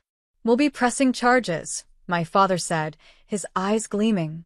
"And, of course, you'll have to pay for Kevin's medical bills." The officer looked between us, clearly sensing the family tension.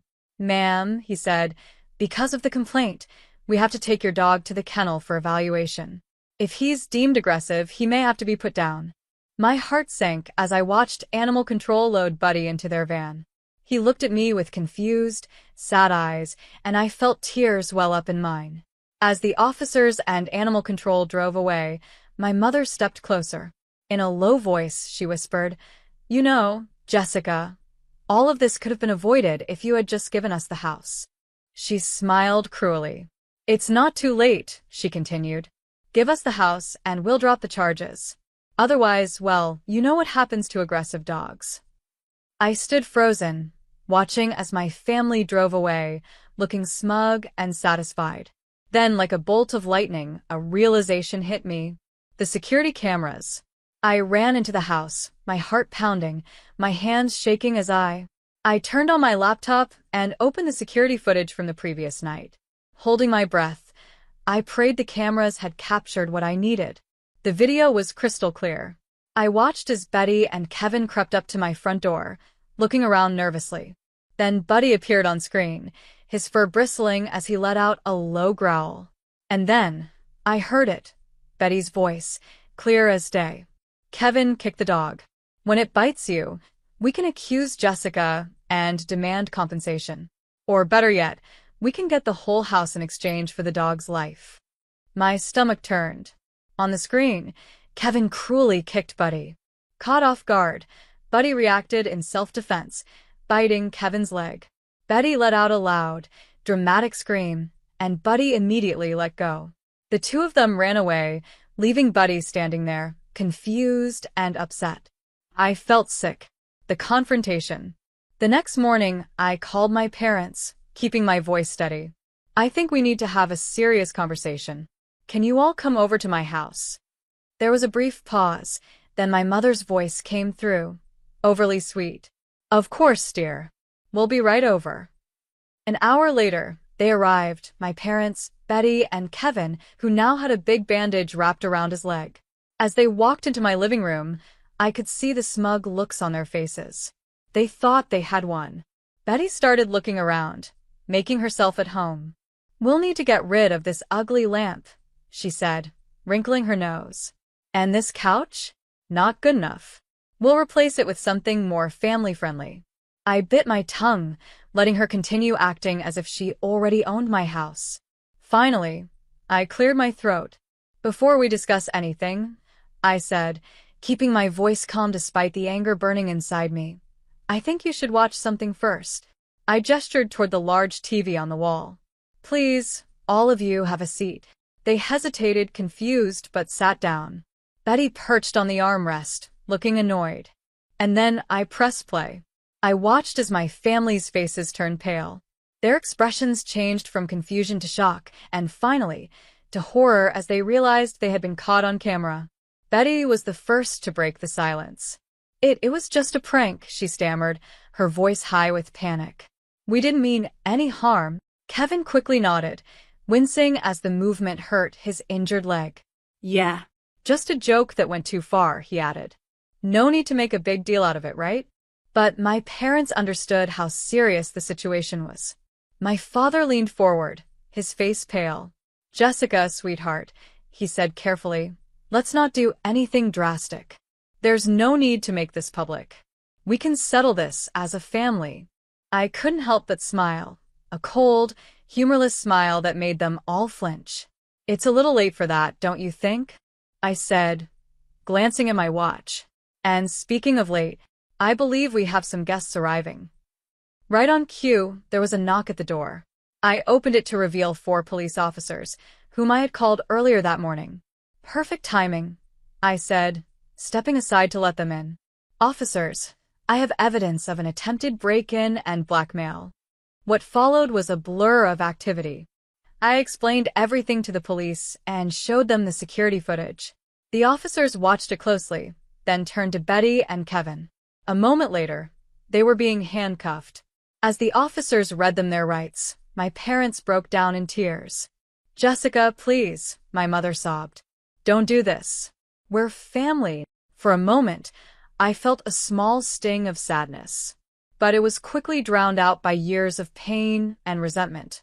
You should have thought about that before you tried to steal my home and hurt my dog, I said coldly. I think it's time for you to leave. With tears in their eyes, my parents followed as Betty and Kevin were led to the police car. A fresh start.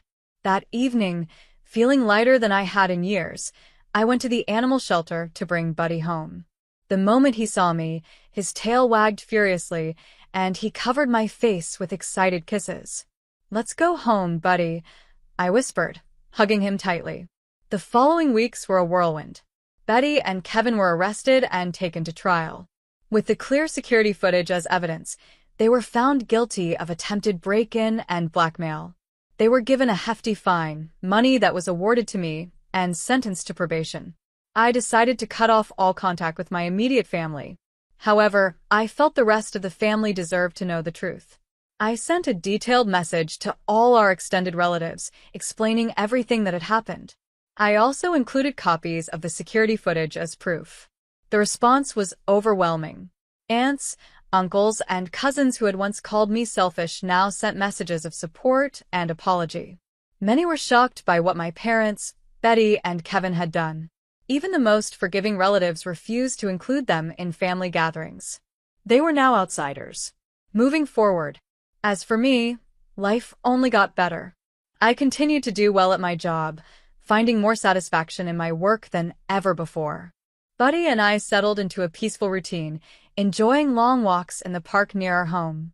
It was on one of those walks that I met Brian, a kind-hearted software engineer with a golden retriever named Bella.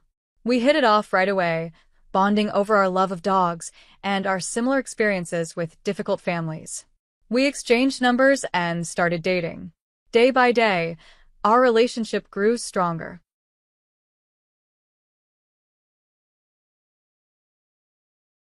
In most of my friends' families, the parents were the ones in charge. But in my family, things were different. My grandmother was the one who made all the important decisions. And honestly, she had every right to do so. She was the one who started our family's fancy tableware store from scratch. Through her hard work and smart decisions, she turned it into a successful business that made her quite rich. My dad would always say, "Your grandmother has a special talent for finding beautiful things, especially when customers admired the unique pieces in our store." Even though my parents handled the store's day-to-day business now, everyone knew the truth. The store was still Grandma's. She had only stepped back to enjoy her retirement, not to give up control of what she had built. My younger brother, Olivier, was being trained to take over the store one day. It started when he was very young, as soon as he could walk. "He needs to learn everything about the business," my mom would say, acting as though I didn't exist. It didn't seem to matter that I was a straight-A student while Olivier hardly ever studied. He preferred playing video games instead of doing his homework. "You don't have to be smart to run a store," Olivier would joke, lying on the couch with a controller in hand. "I just need to know how to count money." My parents would laugh at his silly comments as if they were cute or clever. Meanwhile, I'd sit at the dining table working on my advanced math problems unnoticed. It felt unfair, but I had a secret advantage: my grandmother. Every weekend, I would go to her house, and we'd play what she called business games. She taught me everything there was to know about running a store. I learned how to manage inventory, take care of customers, calculate profits, and negotiate deals with suppliers. Grandma made it all so fun and exciting. She would set up a pretend store on her living room table and say, "Now, Mia, if a customer wants to buy this crystal wine set for $1,200, but it cost us $500, what's our profit margin?" Her eyes would light up as I quickly figured out the answer. "That's an 80% margin, Grandma," I'd reply, grinning. Then I'd add, "But we should also think about our overhead costs, right?" She'd smile proudly and say, "That's my girl. You understand business better than most adults I know." Every time we finished a session, she'd surprise me with a small gift from her endless collection of treasures. Those weekends with Grandma were more than just games. They inspired me. While my parents focused on preparing Olivier to take over the store, I began making my own plans. I wanted to go to college and study business the right way. By the time I turned 13, everything in my life started to change. Grandma's lessons had sparked a fire in me, and I was ready to shape my future.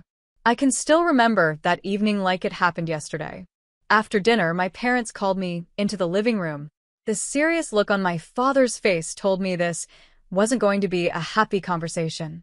"Mia," he said, his eyes cold and stern, "your mother and I have been talking. It's time for you to stop being lazy and help out with the family business. Starting tomorrow, you'll work at the store after school." The next day, my new routine began. While my younger brother, Olivier, went home to relax and play video games, I went straight to the store after school. My jobs included mopping the floors, dusting shelves, arranging expensive china, and doing any other task that needed to be done. I worked hard every single day, determined to prove myself.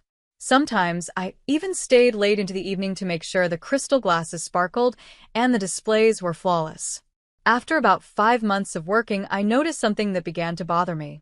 Every Sunday, the employees would gather to receive their paychecks. They'd happily talk about their weekend plans and what they were going to spend their money on. Meanwhile, I was working just as hard, sometimes even harder, but I wasn't getting paid at all. One evening, the store was quiet except for my parents, who were counting the day's earnings at the cash register. I decided it was time to say something.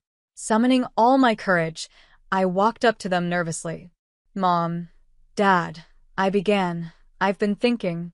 I'm doing the same work as the other employees. Actually, I'm doing multiple jobs. Shouldn't I be getting paid too? The look they gave each other sent a chill down my spine. My father's face grew hard, and my mother pressed her lips into a thin line. Paid, my father said, almost laughing. Do you have any idea how much we spend on you? Food, clothes, a roof over your head. You think all that is free? But that's different, I argued, my voice shaking. Parents are supposed to provide those things. Don't you dare tell us what parents are supposed to do, my mother snapped, her voice sharp. Consider your work here as payment for everything we give you. Many children would be grateful for such an arrangement. I felt tears starting to form, but I didn't let them fall. Just then, my mother stepped closer. Her voice dropped to a low, threatening whisper that I will never forget. And let me make something very clear, she said. Don't even think about running to your grandmother about this. This is our business, and we'll run it how we see fit. If I find out you've complained to her, you'll regret it. Understood. For 4 long years, I worked at the store without pay. Every week, I watched the other employees happily take home their checks while I received nothing. It was unfair, but I had no choice but to endure it. While I worked tirelessly at my family store, I got nothing in return except tired feet and rough hands. But as my 15th birthday got closer, I made a decision that would change everything. I was done putting up with this. The day after my birthday, I walked into my parents' office with my head held high, ready to speak my mind. I quit, I said firmly. My father looked up sharply from his paperwork, clearly shocked. What did you just say? He asked, his voice stern. I'm not working here anymore, I repeated, keeping my voice steady even though my heart was racing. I need my own money. Since you won't pay me, I found a job at the Coffee Corner Cafe. They're hiring part-time after school. My parents exchanged worried looks, but my mother recovered first. Her eyes narrowed, and she looked at me like she was planning her next move. Fine, she said slowly, her voice calm but sharp. But on one condition, you tell your grandmother you're still working here. She doesn't need to know about this arrangement. I nodded and walked out of their office, feeling like a heavy weight had been lifted off my shoulders. For the first time since I turned 13, I felt free. I was finally taking control of my life, and it felt amazing. My first day at the Coffee Corner Cafe was the start of a whole new chapter. The manager, Erica, was nothing like my parents. She was kind, patient, and appreciated hard work. She noticed the effort I put in and treated me with respect.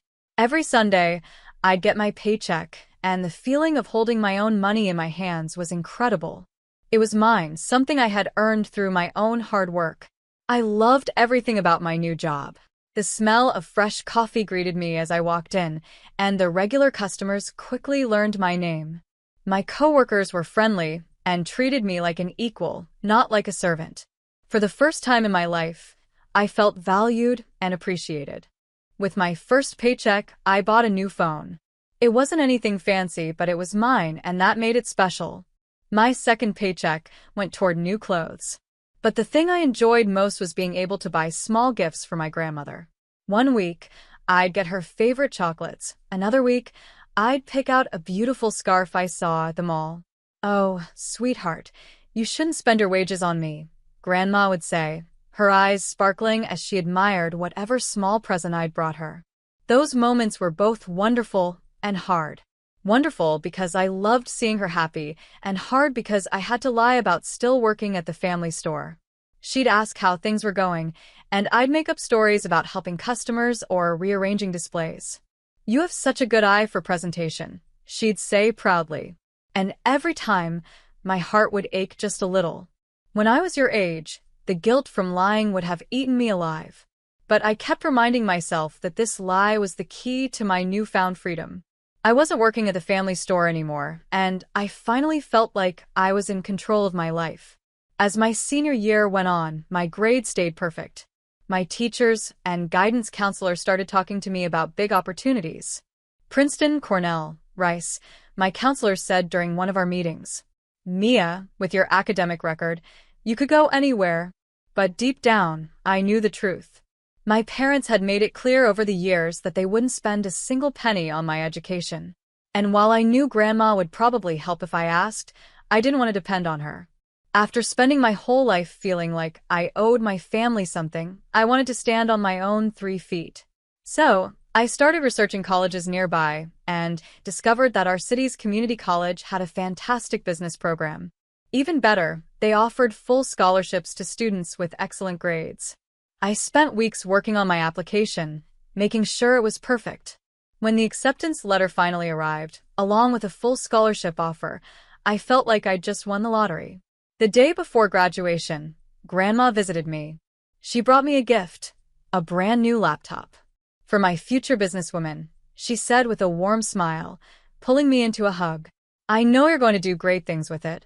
Her words meant the world to me. That evening, we had a small graduation dinner with just my parents and brother, Olivier. As we ate, I decided it was time to share my big news. I've enrolled in the City College Business Program, I said, trying to sound calm. And I got a full scholarship. There was a long silence. My father finally spoke, smiling in a way that made me uneasy. Well, that's certainly convenient, he said, glancing at my mother. At least we won't have to worry about tuition. Yes, you've solved that problem for us nicely, my mother added, dabbing at her mouth with a napkin. Then, she shifted in her seat and said, which brings us to our next point. Now that you've finished high school, we need to talk about your living arrangements. What do you mean? I asked, my fork frozen halfway to my mouth. Rent, my father said flatly. Starting today, you'll need to pay rent if you want to keep living here. At first, I laughed, thinking it was some sort of weird joke. But their faces didn't change. The laughter caught in my throat. You can't be serious, I said, looking back and forth between them. You're an adult now, my mother replied sharply. We're no longer obligated to support you. If you want to live in this house, you need to contribute your fair share. My head was spinning. What about Olivier's? I blurted. I glanced at my brother, Olivier, who was unusually quiet during this whole conversation. Will he have to pay rent when he turns 17? I asked. My parents avoided looking at me, but their silence told me everything. Of course, Olivier wouldn't have to pay rent. Perfect, precious Olivier would never be treated the way I was.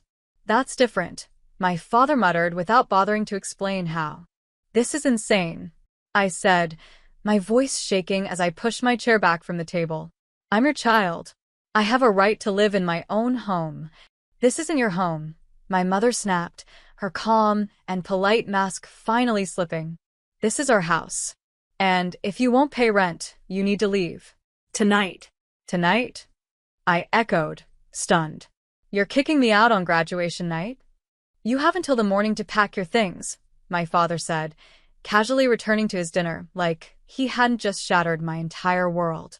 Tears blurred my vision as I ran upstairs.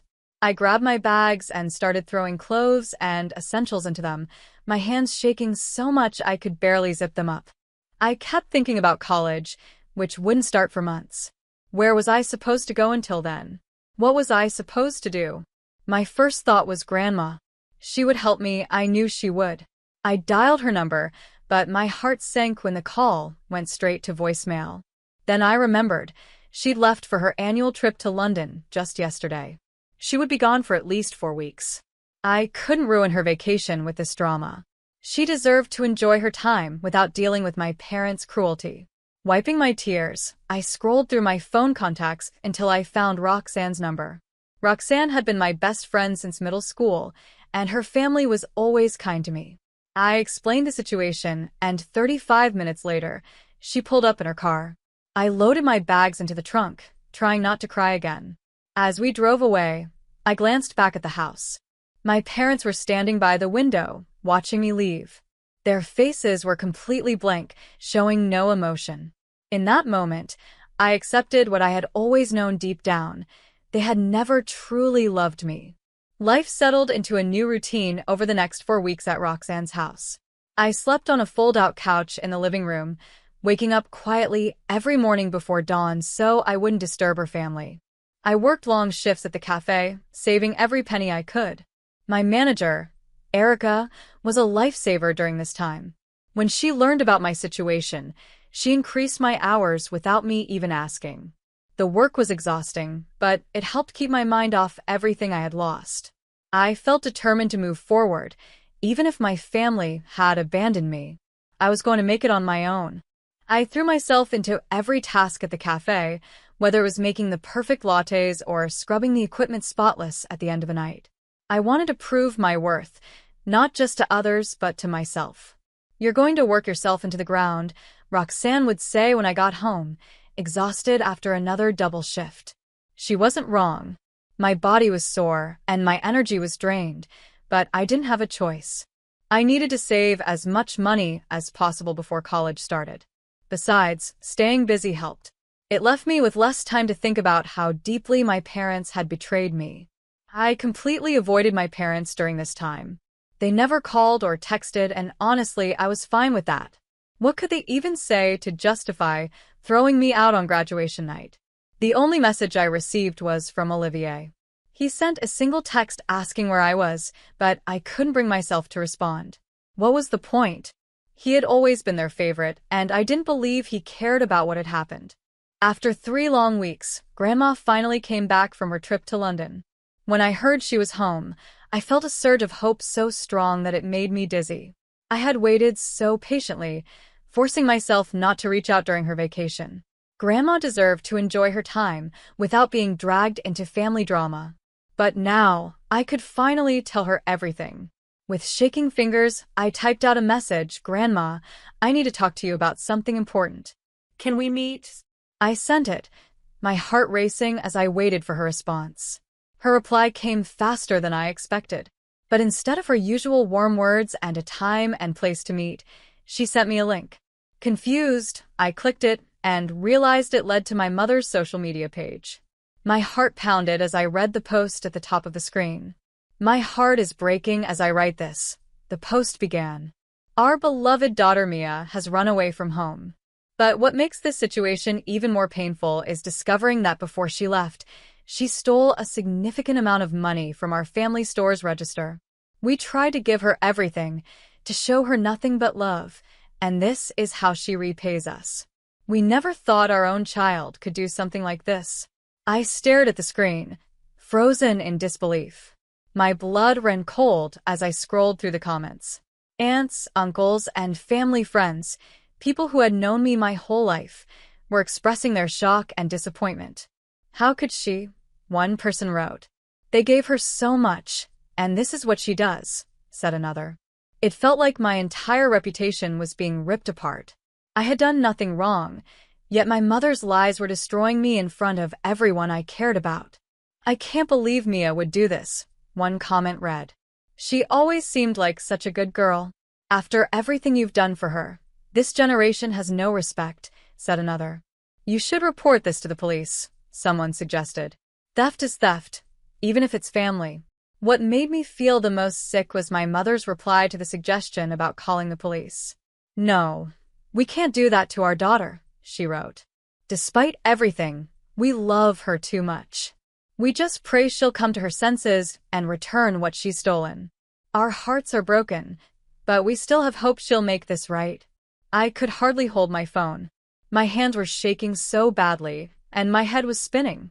The sheer nerve, the cold, calculated cruelty of their lies, was worse than I could have ever imagined.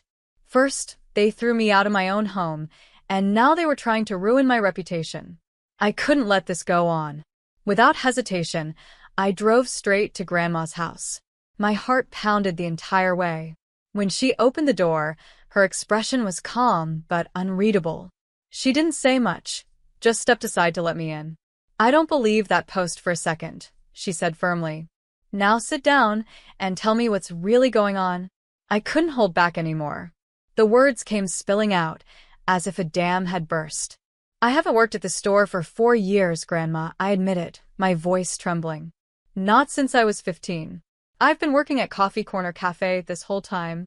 I paused, feeling a lump in my throat. "I'm so sorry I lied to you about it.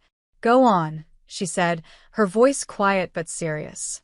Her face grew darker as I explained everything, How I worked for free from age 13, how my parents refused to pay me because they claimed I owed them for living expenses, and how they threatened me to stay quiet. When I told her about them kicking me out on graduation night, her hands clenched into fists. "Those lying thieves," she spat, standing up suddenly. She strode to her office and returned moments later with a stack of papers. She placed them in front of me.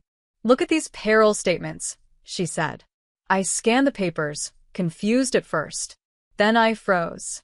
According to the records, I had been receiving a salary from the store since I was 13, even after I quit working there. Thousands of dollars had supposedly been paid to me, but I had never seen a single penny. "Where do you think that money went?" Grandma asked, her voice sharp. I couldn't believe what I was seeing. My head spun. These were thousands of dollars in my name, all funneled into some account I didn't even know existed. Grandma was already on the phone. "Aiden," she said sharply, "I need you at the store immediately. Full audit. Every transaction, every account, every penny. And find out exactly how much money they're accusing Mia of stealing." As she made calls, I sat there, overwhelmed. The truth was finally coming to light. I opened my laptop, my hands shaking with anger as I began typing a response to my mom's post. I had kept quiet long enough, but now it was time to tell the truth. "I didn't steal anything," I wrote. "And I didn't run away. I was thrown out of my house on graduation night because I refused to pay rent to my own parents, something they've never asked my brother to do. I haven't worked at the family store for 4 years. Instead, I've been working at Coffee Corner Cafe. My parents kicked me out with nowhere to go, and now they're trying to ruin my reputation to cover their tracks. Want proof? Ask Erica Alexander, the owner of Coffee Corner. She can confirm everything, my schedule, my paychecks, and my performance. And ask yourself this: why did my parents wait 4 weeks to mention this so-called theft? Coincidentally, right when Grandma returned from her vacation, I posted it and shared it with my friends and coworkers. Within minutes, Erica, my boss, responded publicly. "I can confirm everything Mia has said," she wrote. "She's been one of our most dedicated employees for the past 4 years, working after school and on weekends. Her honesty and work ethic are beyond reproach. I trust her with my business, my customers, and my reputation. These accusations against her are completely false." Within hours, the posts spread like wildfire and my family's social media exploded. The same relatives who had condemned me just days earlier were now furious with my parents. "How dare you throw your daughter out and then lie about her," one relative wrote. "You made her work for free since she was 13, and then you demanded rent on her graduation night? What kind of parents are you?" said another. My mom tried to do damage control, posting long explanations to defend herself. "You don't understand the whole situation," she wrote. But no one was buying it. Every excuse she made was countered with screenshots of my boss's confirmation and more angry replies from relatives and friends. Meanwhile, my phone buzzed nonstop with calls from my parents. I ignored them all. Instead, I stayed at Grandma's house, where her auditor and his team were going through years of financial records from the store. One evening, the auditor called me into the room, his face grim. "Mia," he said, "we've found something serious." He showed us the numbers, and they were staggering. For years, my parents had been siphoning money from the store into their personal accounts. They created fake vendor payments, inflated expenses, and pocketed the extra money. The salary they claimed they'd been paying me? It had been going straight into an account they controlled. But that wasn't the worst of it. The total amount they had stolen? Over $500,000. Grandma's face hardened like stone. She stood up and said, "It's time to call a family meeting. Everyone is coming to my house." The truth was finally coming to light, and I wasn't going to face it alone anymore. I sat beside Grandma in the living room, my heart pounding as my parents and Olivier arrived. My father tried to act confident, but his stiff posture gave him away. My mother clutched her expensive purse nervously, her hands trembling. "Sit down," Grandma commanded, her voice firm and unshakable. They obeyed, settling into the couch. "Do you know what we found in the audit?" she asked sharply. "Mother, I can explain," my father began, but Grandma cut him off. Explain, she snapped. Explain how you've been stealing from me for years? Explain how you pocketed your own daughter's wages? Explain how you tried to frame her for theft to cover your tracks. She slammed the thick audit report onto the coffee table, making everyone flinch. $500,000. Grandma shouted. You stole $500,000 from me while treating your daughter like a servant and throwing her out onto the street. My mother broke down, sobbing loudly. Please, we can work this out, she pleaded. Oh, we'll work it out, Grandma said coldly. You have two choices.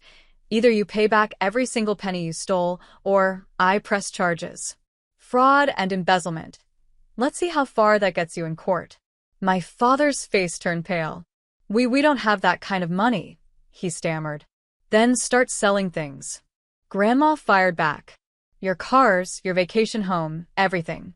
And you'll take out loans for the rest. In the end, their luxury cars were sold, Olivier's college fund was emptied, and they had to take out massive loans to repay the stolen money. The beautiful house they had once thrown me out of was now mortgaged to the brink. After the audit, Grandma called an emergency meeting with the store staff. She announced, in no uncertain terms, that my parents were no longer part of the business. Effective immediately, they have no association with this store in any capacity, she declared. The look on my mother's face as she was escorted out of the store she thought she would one day inherit was something I would never forget. Later that evening, over dinner, Grandma shared her plan. I've appointed Luke Kirby as temporary manager, she told me. He's experienced, trustworthy, and knows this is only temporary. Temporary? I asked, surprised. She reached across the table and squeezed my hand. Until you graduate. This store was always meant for someone who understands both business and ethics. That someone is you, Mia. 3 weeks later, Grandma made it official. At her lawyer's office, with the entire family present, she signed documents removing my parents from her will. The store and most of my assets will go to Mia, she declared firmly. She's earned it, not because she was born into this family, but because she proved herself through hard work and integrity. But Grandma's big heart couldn't ignore Olivier completely. Your brother will receive a portion of my estate, she explained.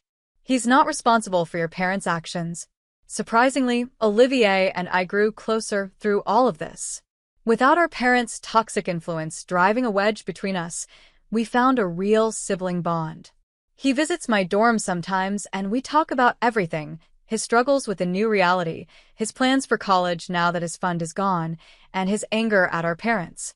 I'm sorry, he told me recently, his voice soft. For all those years, I was such a spoiled brat, Olivier told me once. While they treated you so badly, I didn't even notice. I didn't see it then, but I see it now. As for our parents, I haven't spoken to them since that day at Grandma's house. They still try to reach out sometimes, sending birthday cards, holiday messages, or trying to reconcile. I send them all back unopened. Some bridges, once burned, can't be rebuilt.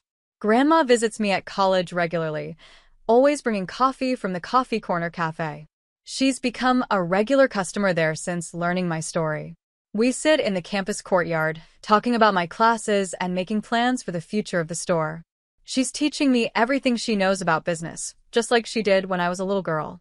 But now, it's real lessons, real stakes, and real purpose. You know what the most valuable thing in business is? She asked me recently. Integrity, she answered herself before I could speak. Without it, no amount of success means anything. Your parents never understood that, but you do. Looking back, I realize my parents' cruelty, while painful, taught me valuable lessons. Their actions showed me exactly who I want to be and who I don't. Next year, I'll graduate with my business degree, and the store that was meant to be Olivier's by birthright will become mine by merit. More importantly, I'll have earned something no one can take away, the knowledge that I succeeded, not because of my family's advantages, but despite the obstacles they put in my way. Sometimes life's biggest gifts come disguised as challenges. My parents thought they were punishing me by making me work in the store at 13. Instead, they gave me the experience I needed to one day run it. They thought kicking me out would break me. Instead, it set me free. And as for that fancy tableware store that started all of this, just wait until you see what I do with it.